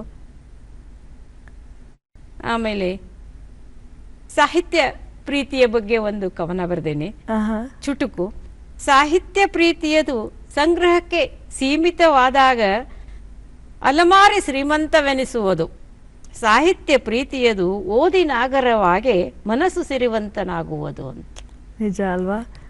ಮಾನಸಿಕವಾಗಿ ನಾವು ಸಿರಿವಂತರಾಗಬೇಕು ಅಂತ ಹೇಳಿದ್ರೆ ನಮಗೆ ಸಂಸ್ಕಾರ ಇರಬೇಕು, ಸಾಹಿತ್ಯದ ಜ್ಞಾನ ಇರಬೇಕು, ಓದುವ ಹವ್ಯಾಸವನ್ನು ಬೆಳೆಸ್ಕೊಂಡಿರಬೇಕು ಅಂತ ಅನ್ಸುತ್ತೆ. ಬಹಳಷ್ಟು ಅನುವಾದಗಳನ್ನು ಮಾಡಿದ್ದೀರಿ ಮರಾಠಿ ಹಾಗೂ ಹಿಂದಿ ಭಾಷೆಯಲ್ಲಿ. ನನ್ನ ಕೈಲಿ ಒಂದು ಪುಸ್ತಕ ಇದೆ, ಈ ಪುಸ್ತಕಕ್ಕೆ ಪ್ರಶಸ್ತಿ ಕೂಡ ಬಂದಿದೆ. ಹೇಳಿ, ಈ ಅನುವಾದದ ಬಗ್ಗೆ ನಿಮಗೆ ಆಲೋಚನೆ ಮೂಡಿದ್ದು ಹೇಗೆ? ಇದಕ್ಕೆ ರಾಜ್ಯದಿಂದ 2 ಪ್ರಶಸ್ತಿ ಸಿಕ್ಕು. ರಾಜ್ಯ ಲೇಖಕಿಯರ ಸಂಘದ್ದು ಬೆಂಗಳೂರಿಂದು ಅದು ಒಂದು ಪ್ರಶಸ್ತಿ, ಆಮೇಲೆ ನಮ್ಮಲ್ಲಿಯೂ ಕೂಡ ಒಂದು ಪ್ರಶಸ್ತಿ ಸಿಕ್ತು. ಈ ಫಾಸಿಗೆ ಸಾಕ್ಷಿ ಅಂತನ್ನುವುದು ಜ್ಯೋತಿ ಪೂಜಾರಿ ಅಂತ ನನ್ನ ಫ್ರೆಂಡ್ ಕೊಟ್ಟಿದ್ಲು ಓದು ಅಂತ. ಓದಿದೆ, ಆಮೇಲೆ ಅನುವಾದ ಮಾಡಿದನ ಅಂತಂದ್ಲು. ಇಷ್ಟು ದೊಡ್ಡ ಪುಸ್ತಕ ನಾನು ಇನ್ನೂ ಮಾಡಿರಲಿಲ್ಲ, ಮಾಡ್ತೀನಿ ಅಂದೆ. ಆಮೇಲೆ ಒಮ್ಮೆ ಓದಿದಾಗ ಅದ್ರ ಬಗ್ಗೆ ಮಾಡಬೇಕು ಅನ್ನಿಸ್ತು. ಯಾಕಂದ್ರೆ ಈ ಫಾಸಿ ಕೊಡುವವರು, ಶಿಕ್ಷೆ ವಿಧಿಸುವವರು ನ್ಯಾಯಾಧೀಶರು, ಅವರಿಗೆ ಯಾರು ಏನು ಅನ್ನೋದಿಲ್ಲ. ತಪ್ಪು ಮಾಡ್ಯಾರ, ಶಿಕ್ಷೆ ವಿಧಿಸ್ಯಾರ ಅಂತಾರೆ. ಆದ್ರೆ ಅದನ್ನ ಜಾರಿಗೆ ತರುವವ ಜಲ್ಲಾದ ಅಂತ ನಾನು ಬರ್ದೇನೆ. ಯಾಕಂದ್ರೆ ನನ್ನ ಕನ್ನಡದಾಗ ಅದಕ್ಕೆ ಫಾಸಿಗೆ ಕೊಡುವವನಿಗೆ ಏನಂತಾರ ಅನ್ನೋದು ಭಾಳ ಜನರನ್ನು ಕೇಳಿದೆ, ಯಾರೂ ಸರಿ ಹೇಳಿಲ್ಲ. ಕಡೆಗೆ ಜಲ್ಲಾದ ಅಂತಾನೆ ಇಟ್ಕೊಂಡೆ. ಅವ ಒಬ್ಬ ಹುಡುಗ ಸರವಣ ಅಂತ, ಭಾಳ ಮೆದು ಮನಸ್ಸಿನವ. ಅವನು ನೌಕರಿ ಸಿಕ್ಕಿದ್ದಿಲ್ಲ. 1947ದ ಹೊತ್ತಿಗೆ ಅವನು 16-17 ವರ್ಷದವ ಇರ್ತಾನೆ. ಸಣ್ಣ ಸಣ್ಣ ಅಂಗಡಿಗಳಲ್ಲಿ ಕೆಲಸ ಮಾಡ್ತಾನೆ, ಸಂಸಾರದಲ್ಲಿ ಕಷ್ಟ ಇರ್ತದೆ. ಆಮೇಲೆ ಜೈಲಿನಲ್ಲಿ ಕೆಲಸ ಸಿಗ್ತದೆ ಅವನಿಗೆ. ಆದರೆ ಅವ್ರೇನು ಹೇಳ್ತಾರೆ, ನೀನು ಎತ್ತರ ದಪ್ಪ ಎಲ್ಲ ಇದ್ದೀರಿ, ನೀನು ಫಾಸಿಗೆ ಕೊಡಲಿಕ್ಕೆ ಬೇಕು ನಮಗೆ, ಇಂಥ ಗಟ್ಟಿಮುಟ್ಟನ ಮನುಷ್ಯನೇ ಅಂತ. ಹ್ಞೂ ಅಂತಾನೆ. ಆದರೆ ಮನೆಯೊಳಗೆ ಹೇಳೋದಿಲ್ಲ ಅವ, ಬರೀ ವಾರ್ಡನ್ ಕೆಲಸ ಅಂತದೆಲ್ಲ ಹೇಳ್ತಾನೆ. ಆ ಫಾಸಿಗೆ ಕೊಟ್ಟ ಸರ್ತಿಗೊಮ್ಮೆ ಅವನಿಗೆ ಬಹಳ ತೊಂದರೆ ಆಗ್ತಿರ್ತದೆ ಮಾನಸಿಕವಾಗಿ. ನಾನು ಯಾಕೆ ಇವನ ಮೇಲೆ ನನಗೆ ದ್ವೇಷ ಇಲ್ಲ, ಏನೂ ಇಲ್ಲ, ಇವ ನನಗೇನು ಮಾಡಿಲ್ಲ, ನಾ ಇವಂಗೇನು ಮಾಡಿಲ್ಲ, ನಾ ಯಾಕೆ ಇವನಿಗೆ ಸಾವಿನ ಶಿಕ್ಷೆಯನ್ನು ಕೊಟ್ಟೆ ಅಂತ. ಆಮೇಲೆ ಮನೆಯೊಳಗೂ ಸಹಿತ ಹೇಳಿರೋದಿಲ್ಲ ಅವ. ಆಮೇಲೆ ಗೊತ್ತಾದ ಮೇಲೆ ಅವರೆಲ್ಲ ಭಾಳ ಒಂಥರ ಅವನನ್ನು ಕೀಳಾಗಿ ನೋಡ್ಕೋತಾರೆ. ಹೆಂಡ್ತಿ ತಿಳ್ಕೊತಾಳ, ಮೊದಲು ಒಂದು ಸ್ವಲ್ಪ ದಿವಸ ಕೆಟ್ಟ ಬೈತಾಳ, ಆಕಿನೂ ಕೆಟ್ಟ ಅನ್ಸ್ಕೋತಾಳ, ತಿಳ್ಕೊತಾಳ. ಆದ್ರೆ ಸೊಸೆ ಹೊರಗಿನಿಂದ ಬಂದಾಕಿ, ಆಕಿ ಅವನನ್ನು ಕೊನೆಗೆ ಮನೆ ಬಿಟ್ಟು ಹೊರಗೆ ಹೋಗೋ ಪರಿಸ್ಥಿತಿ ಬರ್ತದ. 33 ಫಾಸಿಗಳನ್ನು ಹಾಕ್ತಾನವ. ಆಮೇಲೆ ಎಲ್ಲರೂ ಅವನನ್ನು ಕೀಳಾಗಿ, ಮಗಳ ಮದುವೆ ಆಗೋದಿಲ್ಲ, ಏನು ಇಂಥವೆಲ್ಲ ತೊಂದರೆಗಳನ್ನು ಅನುಭವಿಸ್ಬೇಕಾಗ್ತದೆ. ಮನೆ ಬಿಟ್ಟು ಹೋಗ್ತಾನವ. ಅದು ಆಕೆ ಜ್ಯೋತಿ ಜೈಲಿಗೆಲ್ಲ ಹೋಗಿ ಅವರನ್ನು ಸಂದರ್ಶನ ಮಾಡಿ ಬರೆದಂತಹ ಕಾದಂಬರಿ ಇದು. ಬಹಳ ಚಂದದ ಕಾದಂಬರಿ. ಕಣ್ಣಾಗ ನೀರು ಬರ್ತಾವ. ಸರವಣನ ಒಂದು ಪರಿಸ್ಥಿತಿಯನ್ನು ನಾವು ನೋಡಬೇಕಾದ್ರೆ ಬಹಳ ಕೆಟ್ಟ ಅನ್ನಿಸ್ತದೆ. ಹೌದಲ್ಲ, ಏನೂ ತಪ್ಪು ಮಾಡದೆ ಬೇರೆಯವರ ತಪ್ಪಿಗೆ ಇವರು ಮಾಡುವಂಥ ಕೆಲಸದ ಕಾಯಕ, ಆ ಕಾಯಕವನ್ನ ಮಾಡ್ತಾ ಮಾಡ್ತಾ ಅವರಲ್ಲಾಗುವಂಥ ಯುದ್ಧವನ್ನ ನಿಮ್ಮ ಕಾದಂಬರಿ ಮೂಲಕ ತಿಳಿಸಿದ್ದೀರಿ. ಖಂಡಿತವಾಗ್ಲೂ, ಯಾಕೆಂದ್ರೆ ಬೇರೆ ಎಲ್ಲ ಭಾಷೆ ಸಾಹಿತ್ಯಕ್ಕೆ ಯಾವುದೇ ಭಾಷೆಯ ಒಂದು ಎಲ್ಲೇ ಇಲ್ಲ. ನಾವು ಎಲ್ಲದರಿಂದ ಒಂದು ಸಾರವನ್ನ, ಆ ಒಂದು ಬದುಕುವ ರೀತಿಯನ್ನ ಯಾರ್ಯಾರು ಹೇಳಿದ್ದಾರೋ ಅವೆಲ್ಲವನ್ನ ಮುಟ್ಟಬೇಕು. ತನ್ಮೂಲಕ ನಿಮ್ಮ ಅನುವಾದಿತ ಮತ್ತೊಂದು ನನ್ನ ಕೈಯಲ್ಲಿದೆ, ಶುಭಾಂಗಿ ಬಡಬಡೆ ಅವರ ಮೂಲ ಇದು. ಆದಿಶಂಕರಾಚಾರ್ಯರ ಕುರಿತಾಗಿ ತಾವು ಬರೆದಿರೋದು ಇದೊಂದು ಮಹಾನ್ ಗ್ರಂಥ ಅಂತ ಹೇಳಿದ್ರೆ ತಪ್ಪಾಗಲಾರ್ದು. ಇದ್ರ ಬಗ್ಗೆ ಏನು ಹೇಳ್ತೀರಿ? ಆದಿಶಂಕರಾಚಾರ್ಯರ ಬಗ್ಗೆ ಶುಭಾಂಗಿ ಬಡಬಡೆಯವರು ನನಗೆ ಕೊಟ್ಟರು ಕಾದಂಬರಿನ. ನೀನೇ ಮಾಡಬೇಕು ಅಂತ ಹೇಳಿದ್ರು. ಇಷ್ಟು ದಪ್ಪ ಇದೆ ರೀ ಮೇಡಮ್, ನಾ ಹೆಂಗೆ ಮಾಡಲಿ ಅಂತಂದ್ರೆ, ಇಲ್ಲ ನನಗೆ ನೀನೇ ಮಾಡ್ಬೇಕು ಅನ್ಸಿದ, ನೀನೇ ಮಾಡಬೇಕು. 85 ವರ್ಷದವರು ಅವರು. 85 ಕಾದಂಬರಿ ಬರ್ತಿದ್ರು ಆವಾಗ ಅವರು. ಈಗ ಒಂದು ವರ್ಷ ಆಯ್ತು ಅವರು ತೀರ್ಕೊಂಡು. 87, 88 ಬಹಳ ಆ್ಯಕ್ಟಿವ್ ಇದ್ರು. ನಮಗೆಲ್ಲ ಹೇಳ್ತಿದ್ರು ಅವರು, ಲಘು ಪ್ರಿಂಟ್ ಆಗಿಲ್ಲ ಅಂತ ಏನಾದ್ರು ಆಗ್ತದ, ಗಡಬಡಿ ಯಾಕೆ ಮಾಡ್ತಿ ಅಂತ. ಅಂದ್ರೆ ನಮ್ಮ ಮರಾಠಿ ಇದು ಅದು ಗಡಬಡ್ಕಾಯ ಯಾಕೆ ಮಾಡ್ತಿ ಅಂತ ಹೇಳ್ತಿದ್ರು. ಅಂಥ ಒಬ್ಬ ಲೇಖಕಿ ಅವರು. ಅವರ ಆದಿಶಂಕರಾಚಾರ್ಯರ ಕಾದಂಬರಿಯನ್ನು ಬರದೆ 8 ತಿಂಗಳು ತಗೊಳ್ತದು. 800 ಪೇಜ್ ಅದ.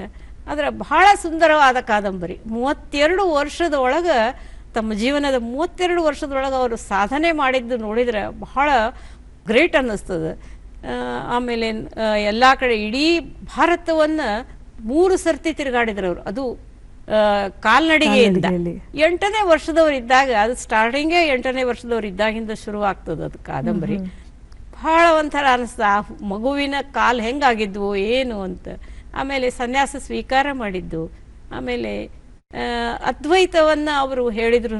ದ್ವೈತ ಸಿದ್ಧಾಂತ ಏನಾಗ್ತದೆ, ಎಲ್ಲರಿಗೂ ಬೇಗ ತಿಳಿತದೆ. ಈಗ ದೇವರು ನಾವು ಒಂದ ಅಂತ ನಮಗೆ ಅನ್ಕೊಳಕ್ ಬರೋದಿಲ್ಲ, ಅದಕ್ಕೆ ಸಾಧನೆ ಭಾಳ ಮಾಡ್ಬೇಕಾಗ್ತದೆ.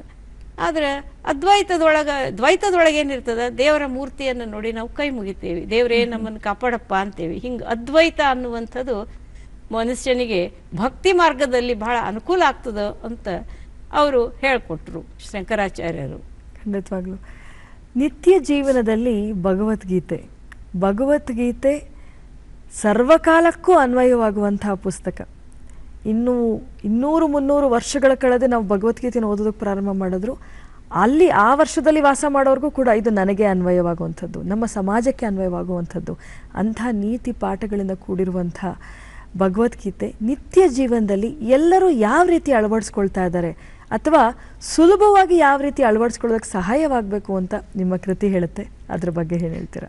ಈಗ ಪುರುಷಾರ್ಥಗಳು 4: ಧರ್ಮ, ಅರ್ಥ, ಕಾಮ, ಮೋಕ್ಷ ಅಂತ.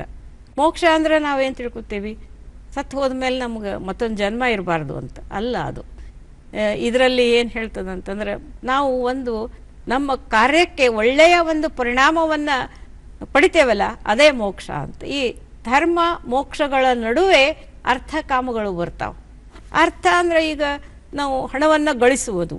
ಎತಕ್ಕೆ ಗಳಿಸ್ಬೇಕು ಅಂದ್ರೆ, ಇಲ್ದವರಿಗೆ ಕೊಡ್ಲಿಕ್ಕೆ ಗಳಿಸ್ಬೇಕು, ನಮ್ಮ ಸಂಸಾರವನ್ನ ಸಾಕ್ಲಿಕ್ಕೆ ಗಳಿಸ್ಬೇಕು, ಆದ್ರೆ ಒಳ್ಳೆಯ ಮಾರ್ಗದಲ್ಲಿ ಗಳಿಸಬೇಕು. ಕಾಮ ಅಂತಂದ್ರೆ ಏನು, ಬರೀ ಕಾಮನೆಗಳಂತಷ್ಟೇ ಅಲ್ಲ. ಆ ಅರ್ಥಕ್ಕಾಗಿ ನಾವು ಏನು ಬೇಕಾದ್ ಮಾಡ್ತೇವೆ, ಹಂಗೆ ಮಾಡಬಾರ್ದು. ಆ ಮಾರ್ಗವನ್ನ ಹಿಡಿಬೇಕು. ರುಜು ಮಾರ್ಗದಲ್ಲಿ ನಾವು ಹಣವನ್ನು ಗಳಿಸುವುದು, ಕಾಮನೆಗಳನ್ನು ಹಿಡಿತದಲ್ಲಿ ಇಟ್ಟುಕೊಳ್ಳುವಂಥದ್ದು. ಧರ್ಮ ಅಂದ್ರೆ, ಈಗ ಧರ್ಮ ನಮ್ಮ ಮಾನವ ಧರ್ಮ ಮುಖ್ಯ ಅಂತ ನನಗನ್ನಿಸ್ತದೆ. ಪ್ರೀತಿ ಮಾನವ ಧರ್ಮದ ಮೊದಲನೇ ಸೋಪಾನ. ಅದು ಆ ಧರ್ಮ ಇರಲಿ, ನನ್ನ ಧರ್ಮ ನಿನ್ನ ಧರ್ಮ ಅಂತ ಹೋರಾಡುವುದು ಬೇಡ. ಎಲ್ಲರಿಗೂ ಒಂದೇ ಧರ್ಮ, ಅದು ಮಾನವ ಧರ್ಮ. ಹೀಗೆ ನಿತ್ಯ ಜೀವನದಲ್ಲಿ ಕೃಷ್ಣ ಆದರೂ ಅದನ್ನೇ ಹೇಳ್ತಾನೆ, ಅದು ನಮ್ಮ ಧರ್ಮವೇ ಶ್ರೇಷ್ಠ ಹಂಗಂತ ಎಂದೂ ಹೇಳೋದಿಲ್ಲ. ನಾವು ಎಲ್ಲರಿಗೂ ಬೇಕು ಅಂತ ಹೇಳ್ತಾನೆ. ಎಲ್ಲರಿಗೂ, ಎಲ್ಲ ಧರ್ಮಕ್ಕೂ ನೀವು ಸಹಿಷ್ಣುತೆಯನ್ನು ತೋರಿಸ್ಬೇಕು ಅಂತ ಹೇಳ್ತಾನೆ. ಅವನು ಬರೇ ಧರ್ಮ, ಅರ್ಥ, ಕಾಮ, ಮೋಕ್ಷಗಳನ್ನೇ ಹೇಳಿಲ್ಲ, ಸತ್ಯವಂತಿಕೆ ಜೀವನದಲ್ಲಿ ಹೆಂಗೆ ಅಳವಡಿಸ್ಕೋಬೇಕು ಎಲ್ಲ ಹೇಳ್ತಾನೆ. ಆಮೇಲೆ ಅರ್ಜುನ ಹೇಳ್ತಾನೆ ನೋಡ್ರಿ, ನಾನು ಹೆಂಗೆ ಕೊಲ್ಲಲಿ ಇವ್ರನ್ನ, ನನ್ನ ಎಲ್ಲ ಬಂಧುಗಳು, ಅಜ್ಜ ಮತ್ತು ನನ್ನ ಅಣ್ಣತಮ್ಮಂದರು, ನನ್ನ ಬಳಗದವರು, ಗುರುಗಳಿದ್ದಾರೆ, ಎಲ್ಲರನ್ನೂ ನಾ ಹೆಂಗೆ ಯುದ್ಧ ಮಾಡಲಿ ಇವ್ರ ಜೊತೆಗೆ ಅಂತ ಹೇಳಿದಾಗ, ಕರ್ಮಣ್ಣೆ ವಾಧಿಕಾರಸ್ತೆ ಮಾಫಲೇಶು ಕದಾಚನ ಅಂತ ಹೇಳ್ತಾನೆ. ನೀನು ಕರ್ಮ ಮಾಡಬೇಕು ಅಷ್ಟೇ, ಅದರ ಫಲವನ್ನು ನೀನು ಆಶಿಸಬಾರದು ಅಂತ ಹೇಳ್ತಾನೆ. ಇದೇ ನಮ್ಮ ನಿತ್ಯ ಜೀವನದಲ್ಲಿ ನಾವು ಅಳವಡಿಸಿಕೊಳ್ಳಬೇಕಾದಂಥ ಮೂಲ ಮಂತ್ರ ಇದು. ತಾವು ಆಧ್ಯಾತ್ಮಿಕ ಲೇಖನಗಳನ್ನು ಬರೆದಿದ್ದೀರಿ, ಫಿಲಾಸಫಿಕಲ್ ಆಗಿ ಬರೆದಿದ್ದೀರಿ. ಇವೆಲ್ಲದರ ಜೊತೆಯಲ್ಲಿ ನಾಟಕ ಕೂಡ ಬರೆದಿದ್ದೀರಿ. ಜಗವೇ ನಾಟಕ ರಂಗ ತಾವು ಬರೆದಿರುವಂತಹ ನಾಟಕ ಕ್ಷೇತ್ರಕ್ಕೆ ತಮ್ಮನ್ನ ತಾವು ತೆರೆದುಕೊಂಡಿದ್ದು ಯಾವಾಗ, ಹೇಗೆ, ಅದರ ಹಿನ್ನೆಲೆ ಏನು? ಆಕಾಶವಾಣಿಯಲ್ಲಿ ನಾನು ನಾಟಕ ಬರೆದೆ. ಬಹುತೇಕ ನನ್ಗೆ ರಂಗದ ನಾಟಕಕ್ಕಿಂತ ಆಕಾಶವಾಣಿ ನಾಟಕಗಳೇ ಹೆಚ್ಚು ಪರಿಣಾಮ ಬೀರ್ಯಾವ ಅನ್ನಿಸ್ತದೆ. ಆಮೇಲೆ ಇನ್ನೂ ಬಹಳಷ್ಟು ವರ್ಷದ ಹಿಂದೆ, ಬಹುಶಃ 10 ವರ್ಷ ಆಗಿರ್ಬೋದು, ಮಕ್ಕಳಿಗೆ ಒಂದು ರಂಗ ನಾಟಕಗಳನ್ನು ಬರೀಲಿಕ್ಕೆ ಒಂದು ಇದನ್ನು ಕರೆದಿದ್ರು. ಅದರಲ್ಲಿಯೂ ಕೂಡ ಒಂದು 40 ಪೇಜಿನ ಒಂದು ರಂಗ ನಾಟಕವನ್ನು ಬರೆದೆ. ಮಂಗಗಳು ಅವು ಜೀವನದ ರೀತಿಯನ್ನು ಹೆಂಗೆ, ಪಾಠವನ್ನು ಹೆಂಗೆ ಕಲಿಸ್ಕೊಡ್ತಾವ, ಪರಿಸರವನ್ನು ಹೆಂಗೆ ಸ್ವಚ್ಛವಾಗಿಡಬೇಕು ಅಂತ ಹೇಳ್ತಾವ ಅಂತ ಅನ್ನುವುದನ್ನು. ಅದು ಮೊದಲನೆಯ ನಾಟಕ ನಂದು. ಆಮೇಲೆ ಆಕಾಶವಾಣಿಗೆ ಭಾಳ ಬರ್ದೀನಿ ನಾನು. ಮೊದಲು ಬರೀತಿದ್ದೆ, ಈಗೂ ಬರ್ದೇನೆ. ಹಿಂಗಾಗಿ ಆಕಾಶವಾಣಿ ನಾಟಕಗಳೇ ನನಗೆ ಹೆಚ್ಚಿಗೆ ಪರಿಣಾಮ ಬೀರ್ಯಾವ ಅನ್ನಿಸ್ತದೆ. ನಿಮ್ಮ ಆತ್ಮಕಥನ ನನ್ನ ಕೈಯಲ್ಲಿದೆ. ಸವಿ ನೆನಪೋ. ಈ ಸವಿ ನೆನಪುಗಳನ್ನು ನೆನೆಯೋದಾದರೆ ನಿಮ್ಮ ಆತ್ಮಕಥನದ ಬಗ್ಗೆ ಏನು ಹೇಳ್ತೀರಿ? ನಾವು ಚಿಕ್ಕವರಿದ್ದಾಗ ಏನೇನು ಅನುಭವಿಸಿರ್ತೀವಿ ಅದು ಈ ಸವಿ ನೆನಪು ಒಳಗದ. ಆಮೇಲೆ ನಮ್ಮ ಹರೆಯದಲ್ಲಿ ಕಾಲೇಜಿಗೆ ಹೋಗುವಾಗ ಏನೇನು ಎಲ್ಲರಿಗೂ ಬರುವಂಥವೇ ಜೀವನದೊಳಗವು. ಆಮೇಲೆ ಮುಂದೆ ನಮ್ಮ ಹೊಸದಾಗಿ ಮದುವೆ ಆದಾಗ ನಮ್ಮ ಅಡಿಗೆಗಳು ಹೆಂಗೆ ಆಗ್ತಿದ್ವು ಅದು ಈ ಥರ ಎಲ್ಲ. ಈಗಿಂದೇನು ಬರ್ದಿಲ್ಲ ಅದ್ರೊಳಗೆ. ಈಗ ಪಕ್ವವಾಗಿರ್ತೇವಲ್ಲ, ಈಗ ಅವು ಪಕ್ವವಾಗಲಾರದ ಅನುಭವಗಳನ್ನೆಲ್ಲ ಅದ್ರೊಳಗೆ ಬರ್ದಿನಿ ನಾನು. ಅಲ್ಲ, ನೀವು ಬಾಲ್ಯದಲ್ಲಿ ಬಹಳ ತುಂಟಿದ್ರಿ ಅಂತ ನಾವು ಕೇಳಿದೀವಿ. ಅಲ್ಲಿ ನಿಮ್ಮ ಬಾಲ್ಯದ ಆತ್ಮಕಥನಗಳನ್ನ ಓದ್ತಾ ಇರುವಾಗ ಯಾರೋ ಕಾರಲ್ಲಿ ಹೋಗ್ತಾ ಇದ್ರೆ ಅವ್ರು ಡಿಕ್ಕಿಲ್ ಕೂತ್ಕೊಂಡ್ಬಿಡ್ತಿದ್ರಿ, ಅಲ್ಲೇನೋ ಸದ್ ಮಾಡ್ದಾಗ ಗೊತ್ತಾಯ್ತು ಮಗು ಅಲ್ಲಿದೆ ಅಂತ. ಎಷ್ಟು ಸಲ ನಿಮ್ಮನ್ನು ಹುಡುಕ್ತಾ ಇದ್ರಂತೆ ನಿಮ್ಮ ತಂದೆ ತಾಯಿಗಳು. ಅಂತ ತುಂಟತನದ ಬಾಲ್ಯಗಳೇ ಕೂಡಿರುವಂಥ ಬಾಲ್ಯದ ಒಂದು ಘಟನೆಗಳನ್ನ ಇದರಲ್ಲಿ ನೀವು ಸೆರೆ ಹಿಡಿದಿದ್ದೀರಿ ಅಲ್ವಾ? ಹೌದು. ಡಿಕ್ಕಿನೂ ಅಲ್ಲ, ನಾವು ಕೂತಿದ್ದು ಡಾಜ್ ಅಂತ. ನಾವು ಸಣ್ಣವರಿದ್ದಾಗ ಕಾರ್ ಇರ್ತಿದ್ವು, ಒಂದ್ ಸ್ವಲ್ಪ ಜಾಸ್ತಿ ಜಾಗ ಇರ್ತಿತ್ತಲ್ಲಿ, ಡಿಕ್ಕಿಗೆ ತೆಗಿಯೋಲ್ಲೇ ಜಾಸ್ತಿ ಜಾಗ ಇರ್ತಿತ್ತು. ನಾನು ನನ್ನ ಫ್ರೆಂಡು ಇಬ್ರು ಅಲ್ಲಿ ಕುತ್ಕೊಂಡು ಬಾ ಅಂತ ಅಲ್ಲಿ ಕುತ್ಕೊಂಡ್ವಿ. ಕಾರ್ ಬಿಡ್ಲಿ, ಏನು ಆಗುದಿಲ್ಲ ನೋಡೋಣ ಅಂತ ಅದು ಕಾರ್ ಬಿಟ್ಕೊಳ್ಳೋಣ ನನ್ನ ಫ್ರೆಂಡು ಹೊಯ್ಕೊಳಕತ್ಬಿಟ್ಟ ಅದರಿ. ಆಮೇಲೆ ಅವರು ಕಾರ್ ನಿಲ್ಲಿಸಿ ಅವನ್ನ ಹಿಡಿದ್ರು. ನಾ ಏನ್ ಮಾಡಿದೆ, ವಿರುದ್ಧ ದಿಕ್ಕಿನಾಗ ಓಡೋಗ್ಬಿಟ್ಟೆ. ನಾ ಸಿಗ್ಲೇ ಇಲ್ಲ ಅವ್ರ ಕಡೆಗೆ. ಇಂಥ ಕೆಲಸ ಭಾಳ ಮಾಡ್ತಿದ್ದೆ. ಆಮೇಲೆ ಮಧ್ಯಾಹ್ನದಾಗ ರಜಾ ಇರ್ತಿತ್ತಲ್ಲ, ಸ್ಕೂಲಿಗೆ ರಜಾ ಇದ್ದಾಗ ಈಗಿನಂಗ ನಮ್ದು ಬಹಳ ಸುರಕ್ಷಿತ ಬಾಲ್ಯ ನಮ್ದು. ಹೆಚ್ಚಾಗಿ ಅಗ್ದಿ ಎಲ್ಲೋ ಕೆಟ್ಟ ಘಟನೆಗಳು 1-2 ಆಗ್ತಿದ್ವು. ನಮ್ಮನ್ನ ಬಹಳ ಆರಾಮವಾಗಿ ಬಿಡ್ತಿದ್ರು ಆವಾಗ. ಈಗ ಎಲ್ಲೂ ಬಿಡಂಗಿಲ್ಲ ಮಕ್ಕಳನ್ನ, ಆ ಕೆಟ್ಟ ಪರಿಸ್ಥಿತಿ ಬಂದದೀಗ. ನಾವು ಮಧ್ಯಾಹ್ನ ಏನ್ ಮಾಡ್ತಿದ್ವಿ, ಆರಾಮವಾಗಿ ಅಡ್ಡಾಡ್ತಿದ್ವಿ. ಧಾರವಾಡ ಅಂತಂದ್ರೆ ಒಂದ್ ಸ್ವಲ್ಪ ಈಗಿನಷ್ಟು ಬೆಳೆದಿದ್ದಿಲ್ಲ ಆವಾಗ. ಗುಡ್ಡ ಬೆಟ್ಟ ಎಲ್ಲ ಇರ್ತಿದ್ವು. ಆಮೇಲೆ ಒಂದೊಂದು ಮನೆ ಅಂದ್ರೆ ದೊಡ್ಡ ದೊಡ್ಡ ತೋಟ ಸುತ್ತಲೂ ಹಿಂಗೆಲ್ಲ ಇರ್ತಿದ್ವು.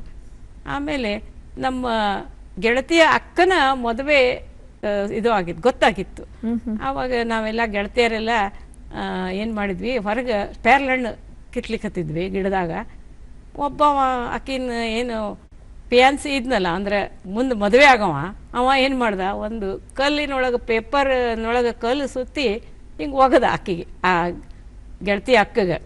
ಅದು ಒಳಗೆ ಹೋಗಿ ಬೀಳೋದಕ್ಕೂ ಅವ್ರ ತಂದೆ ಬಂದು ಏನಂದ್ರು, ನಮ್ಮ ಗ್ಲಾಸ್ ಒಡೆದು ಹೊತ್ತು ಯಾರು ಒಗದವ್ರು ಇದನ್ನ ಅಂತ ಬೈದರು.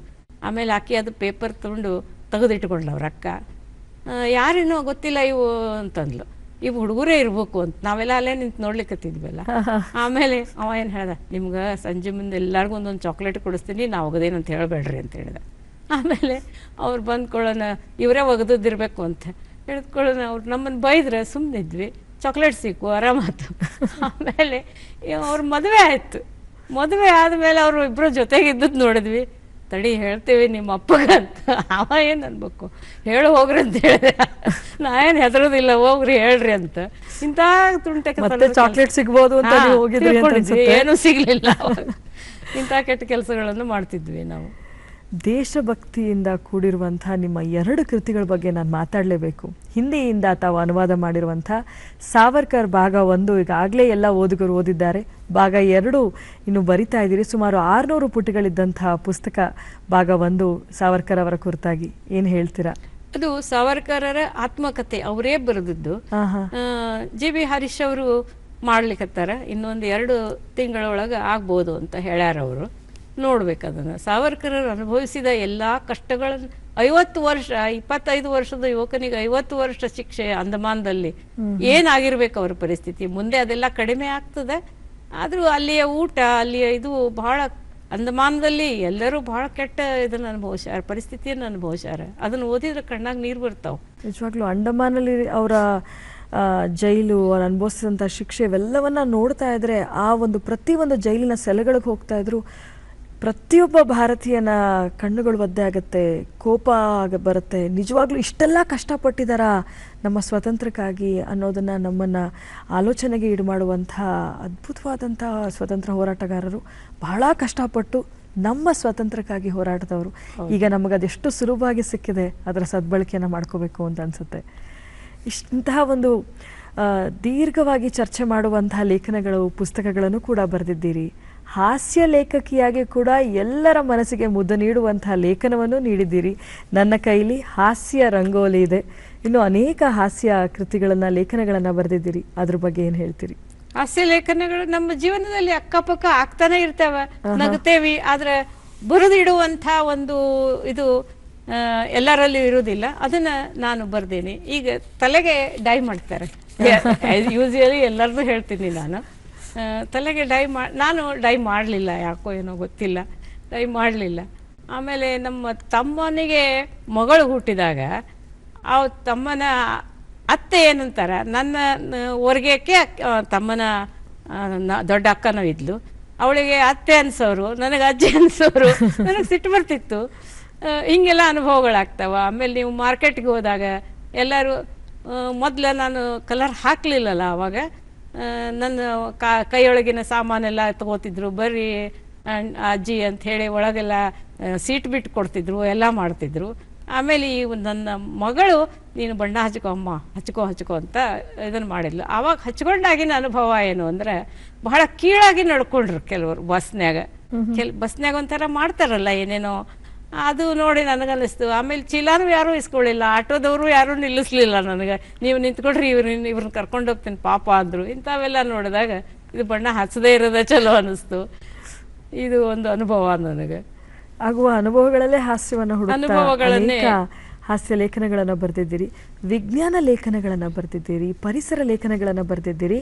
ಇಂದಿನ ಕಾರ್ಪೊರೇಟ್ ಲೈಫ್ ಹೇಗಿದೆ, ಅವರ ಸ್ಟ್ರೆಸ್ಫುಲ್ ಲೈಫು, ಅವರ ಜಾಮ್ ಪ್ಯಾಕ್ ಲೈಫು, ಅವರು ನಗೋದಕ್ಕೂ ಅವರ ಜೊತೆಗಾರರ ಜೊತೆಯಲ್ಲಿ ಒಂದು ಒಳ್ಳೆ ಊಟಕ್ಕೆ ಹೋಗೋಕ್ಕೂ ಕೂಡ ವೀಕೆಂಡ್ನ ಕಾಯ್ತಾರೆ ಅನ್ನುವಂಥ ಅವರ ಜೀವನ ಶೈಲಿಯನ್ನು ಕೂಡ ಬರೆದಿದ್ದೀರಿ. ಅದ್ರ ಬಗ್ಗೆ ಏನು ಹೇಳ್ತೀರಿ? ಕಾರ್ಪೊರೇಟ್ ಲೈಫ್ನ ಕಥೆಗಳನ್ನು ಬರೆದೇನೆ. ನಾವು ಅದನ್ನೇನು ಅನುಭವಿಸಿಲ್ಲ, ಆದರೂ ನಮ್ಮ ಅಕ್ಕಪಕ್ಕದವರು ಮಕ್ಕಳು ಎಲ್ಲ ಅನುಭವಿಸಿದ್ ನೋಡ್ತೇವಲ್ಲ, ಅವರಿಗೆ ನೀವು ಹೇಳ್ದಂಗೆ ಒಂದು ಒಳ್ಳೆ ಊಟ ಮಾಡಬೇಕಾದ್ರೂ ಅವರು ಒಂದು ಇಡೀ ವಾರ ಕಾಯಬೇಕು, ಅಥವಾ ಟೈಮ್ ಇರೋಂಗಿಲ್ಲ ಅಡುಗೆ ಮಾಡಲಿಕ್ಕೆ, ಹೊರಗಿನ ಊಟ ಮಾಡಬೇಕು, ಇಂಥ ಪರಿಸ್ಥಿತಿ ಬರ್ತದೆ. ಅದರಲ್ಲಿ ಒಂದು ಕಥೆ ಇದೆ. ಕ್ಯಾನ್ಸರ್ ಆಗಿರ್ತದೆ ಆ ಹುಡುಗಿಗೆ. ಇಬ್ಬರು ಪ್ರೀತಿ ಮಾಡ್ತಿರ್ತಾರೆ, ಇಬ್ಬರು ಇಂಜಿನಿಯರ್ಸ್ ಇರ್ತಾರೆ. ಆದರೆ ಆಕೆ ಕ್ಯಾನ್ಸರ್ ಆದಾಗ ಅವ ಎಷ್ಟಕ್ಕಿನ ಪ್ರೀತಿ ಮಾಡ್ತಾನೆ ಅಂದರೆ, ಇನ್ನೂ ಮದುವೆ ಆಗಿರೋದಿಲ್ಲ, ಒಬ್ಬರೊಬ್ಬರು ತಿಳ್ಕೊಳ್ಳಿಕ್ಕೆ ಟೈಮ್ ಇಟ್ಕೊಂಡಿರ್ತಾರೆ. ಆಕೆ ಕ್ಯಾನ್ಸರ್ ಆಗ್ಯದ ಅಂತಂದಾಗ ಅವ ಆಕಿನ ಸೇವೆ ಮಾಡ್ತಾನೆ. ಮೊದಲನೇದೊಂದು ಆಪ್ರೇಷನ್ ಮಾಡ್ತಾರೆ, ಅವಾಗ ಸೇವೆ ಮಾಡ್ತಾನೆ, ಭಾಳಷ್ಟು ಮಾಡ್ತಾನೆ. ತಾಯಿ ಒಬ್ಬಕ್ಕೆ ಇರ್ತಾಳೆ ಆಕೆಗೆ. ಆಮೇಲೆ ಆಕೆ ಅವ ಮನೆಗೆ ಬರೋದು ಅದೆಲ್ಲ ನೋಡಿ ತಾಯಿ ಏನು ಹೇಳ್ತಾಳೆ, ನಿನ್ನ ಜೀವನ ನೀ ಹಾಳು ಮಾಡ್ಕೋಬೇಡ, ಆಕಿನ ಬಿಟ್ಬಿಡು ಅಂತ ಹೇಳ್ತಾಳೆ. ಈಕೆ ಹುಡುಗಿನೂ ಹೇಳ್ತಾಳೆ, ನೀ ನನ್ನ ಹಿಂದೆ ಬೀಳ್ಬೇಡ ಇನ್ನ ಅಂತ. ಅವ ಹೇಳ್ತಾನೆ, ಹೌದಲ್ಲೋ, ನಾನು ನಿನ್ನ ಮದುವೆನೇ ಮಾಡ್ಕೋತೇನೆ, ಮದುವೆ ಮಾಡ್ಕೊಂಡು ನಿನ್ನ ಜೊತೆಗಿರ್ತೀನಿ ಅಂತ ಹೇಳಿ ಮದುವೆ ಮಾಡ್ಕೋತಾನವ. ಆಮೇಲೆ ಒಂದು ಇದು ಅದರೊಳಗೆ ಸಂದೇಶ, ಕ್ಯಾನ್ಸರ್ ಕಡಿಮೆ ಆಗ್ತದೆ ಅನ್ನುವಂಥ ಒಂದು ಸಂದೇಶವನ್ನು ನಾನು ಕೊಡ್ತೇನೆ. ಆ ಹುಡುಗಿ ಮುಂದಿನ ಜೀವನಕ್ಕೆ ಅಲ್ಲಿಯ ಶುಭವನ್ನು ಎದುರು ನೋಡ್ತಾ ಇರ್ತಾಳೆ ಅನ್ನುವಂಥದ್ದನ್ನು ಹೇಳ್ತೀನಿ.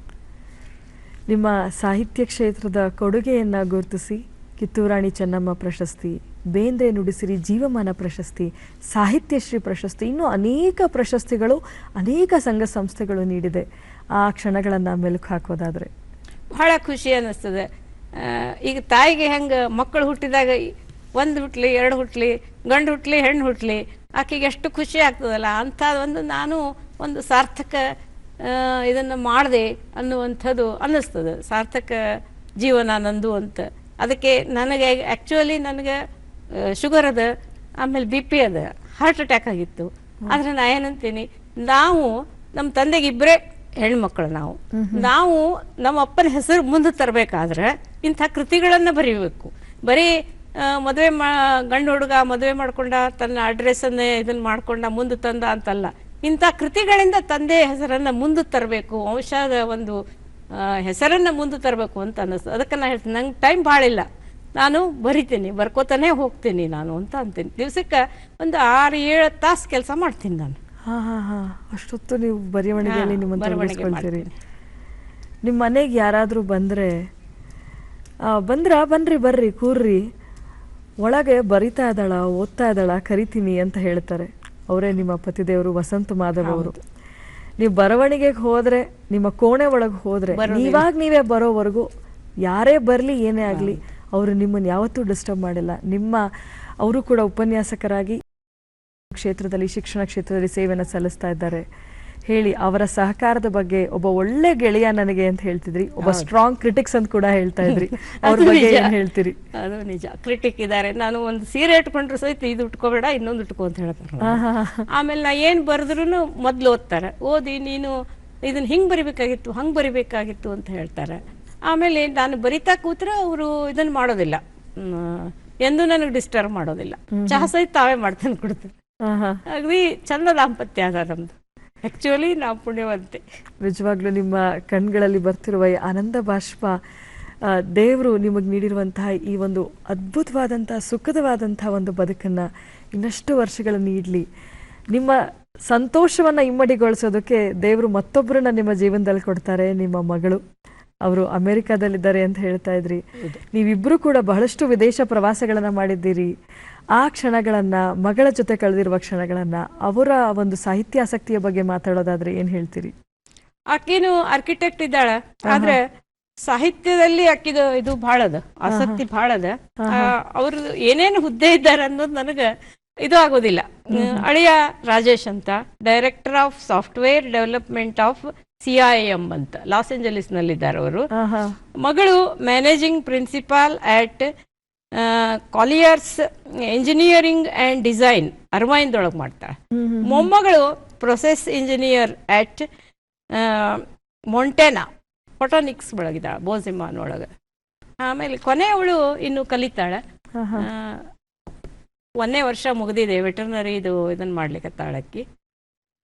ಸೊ ಮರಾಠಿ, ಹಿಂದಿಯಲ್ಲೆಲ್ಲ ಬರಿತಾ ಇದ್ರಿ, ಕನ್ನಡದಲ್ಲಿ ಬರಿತಾ ಇದ್ರಿ, ಒಂದು ಸಣ್ಣ ಹಳ್ಳಿಯಿಂದ ಬಂದವರು ಅಂತ ಹೇಳ್ತಿದ್ರಿ. ಬೇರೆ ಬೇರೆ ವಿದೇಶಗಳಿಗೆ ಹೋದಾಗ ಒಬ್ಬ ಸಾಹಿತಿಯಾಗಿ ನಿಮ್ಮಲ್ಲಿ ಅಲ್ಲಿನ ಒಂದು ಜಾಗಗಳು, ನಮ್ಮ ಪ್ರವಾಸಿ ತಾಣಗಳನ್ನು ನೋಡಿದಾಗ ಯಾವ ರೀತಿಯ ಆಲೋಚನೆಗಳು ಮೂಡ್ತು ಅಂತ ತಿಳ್ಕೊಳ್ಳೋದಕ್ಕೆ ಬಹಳ ಕುತೂಹಲ ಇದೆ. ಅದ್ಭುತ ಇದೆ ಅಲ್ಲಿಯೂ. ಆಮೇಲೆ ಅಲ್ಲಿಯೂ ಹಳ್ಳಿಗಳವ.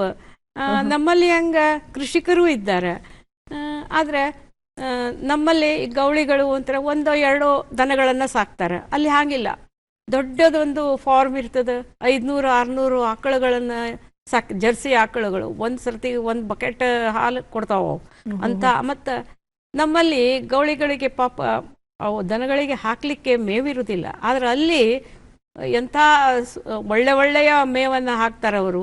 ಹಿಂಗಾಗಿ ಅಷ್ಟಷ್ಟು ಹಾಲು ಕೊಡ್ತಾವ. ಅದನ್ನೆಲ್ಲ ನೋಡಿದ್ರೆ ಖುಷಿ ಅನ್ನಿಸ್ತದೆ. ಅಲ್ಲಿಯೂ ಕೃಷಿಯನ್ನು ನೋಡಿದ್ರು ಖುಷಿ ಅನ್ನಿಸ್ತದೆ. ನಿಮ್ಮ ಸಾಹಿತ್ಯ ಕೃಷಿ, ನಿಮ್ಮ ಸೇವೆ ನಿರಂತರವಾಗಿ ಸಾಗ್ತಾ ಇದೆ. ಮುಂಬರುವ ಪೀಳಿಗೆಗೆ, ಸಾಹಿತ್ಯ ಆಸಕ್ತರಿಗೆ ಏನ್ ಕಿವಿ ಮಾತು ಹೇಳ್ತೀರಿ? ಸಾಹಿತ್ಯದಲ್ಲಿ ಆಸಕ್ತಿ ಮೂಡ್ಲಿ ಅಂತ ನನ್ನ ಮೊದಲನೆಯ ಕಿವಿ ಮಾತು. ಯಾಕಂದ್ರೆ ಉಳಿದದ್ದೆಲ್ಲ ಏನಿರ್ತದ ಬರ್ತದ ಹೋಗ್ತದ. ಸಿನಿಮಾ ನೋಡ್ತೀವಿ, ಇದನ್ನ ನೋಡ್ತೀವಿ, ಆದ್ರೆ ಇದೇನು ಸಿನಿಮಾದಲ್ಲೇ ಆಕ್ಚುಲಿ ಸಾಹಿತ್ಯ ಇರ್ತದ. ಆದ್ರೆ ಮಕ್ಕಳಿಗೆ ಮುದವನ್ನು ಕೊಡುವಂಥದ್ದು, ಕೊನೆಯವರೆಗೂ ಕೊಡುವಂಥದ್ದು ಸಾಹಿತ್ಯ ಅಂತ ನನಗನ್ನಿಸ್ತದೆ.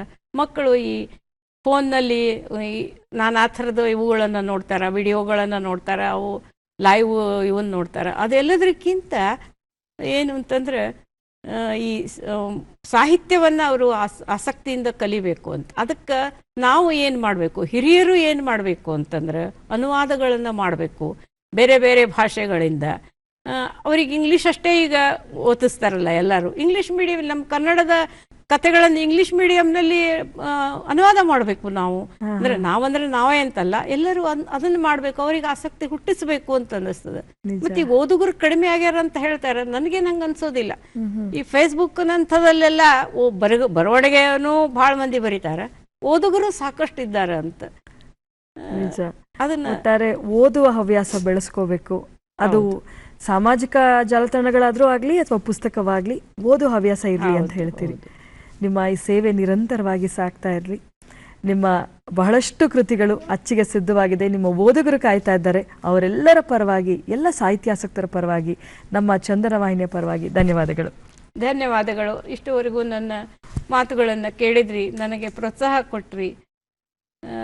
ನಾನು ನಿಮಗೂ ಧನ್ಯವಾದಗಳನ್ನು ಅರ್ಪಿಸ್ತಾ ನಮಸ್ಕಾರ. ವೀಕ್ಷಕರೇ, ನೋಡಿದ್ರಲ್ಲ, ಮನೆಯಲ್ಲಿ ಓದುವ ಒಂದು ಒಳ್ಳೆ ಆಸಕ್ತಿ ಮೂಡಿಸ್ಕೋಬೇಕು. ನಮ್ಮ ಅತಿಥಿಗಳು ಒಂದು ಒಳ್ಳೆ ಮಾತು ಹೇಳಿದ್ರು, ಕೈಯಲ್ಲಿ ಅಪ್ಪ ಅಮ್ಮ ಮೊಬೈಲ್ ಇಟ್ಕೊಂಡಿದ್ರೆ ಮಕ್ಕಳು ಇಟ್ಕೊಂತಾರೆ ಅಂತ. ಅಪ್ಪ ಅಮ್ಮ ಪುಸ್ತಕ ಇಟ್ಕೊಂಡು ನೋಡಿ, ಮಕ್ಕಳ ಕೈಯಲ್ಲಿ ಏನಿರುತ್ತೆ ಅಂತ ನಿಮಗೆ ಗೊತ್ತಾಗತ್ತೆ ಅಂತ ಹೇಳ್ತಾ ಇಂದಿನ ವಿಶೇಷ ಕಾರ್ಯಕ್ರಮವನ್ನು ಮುಗಿಸ್ತಾ ಇದ್ದೀವಿ. ನಮಸ್ಕಾರ.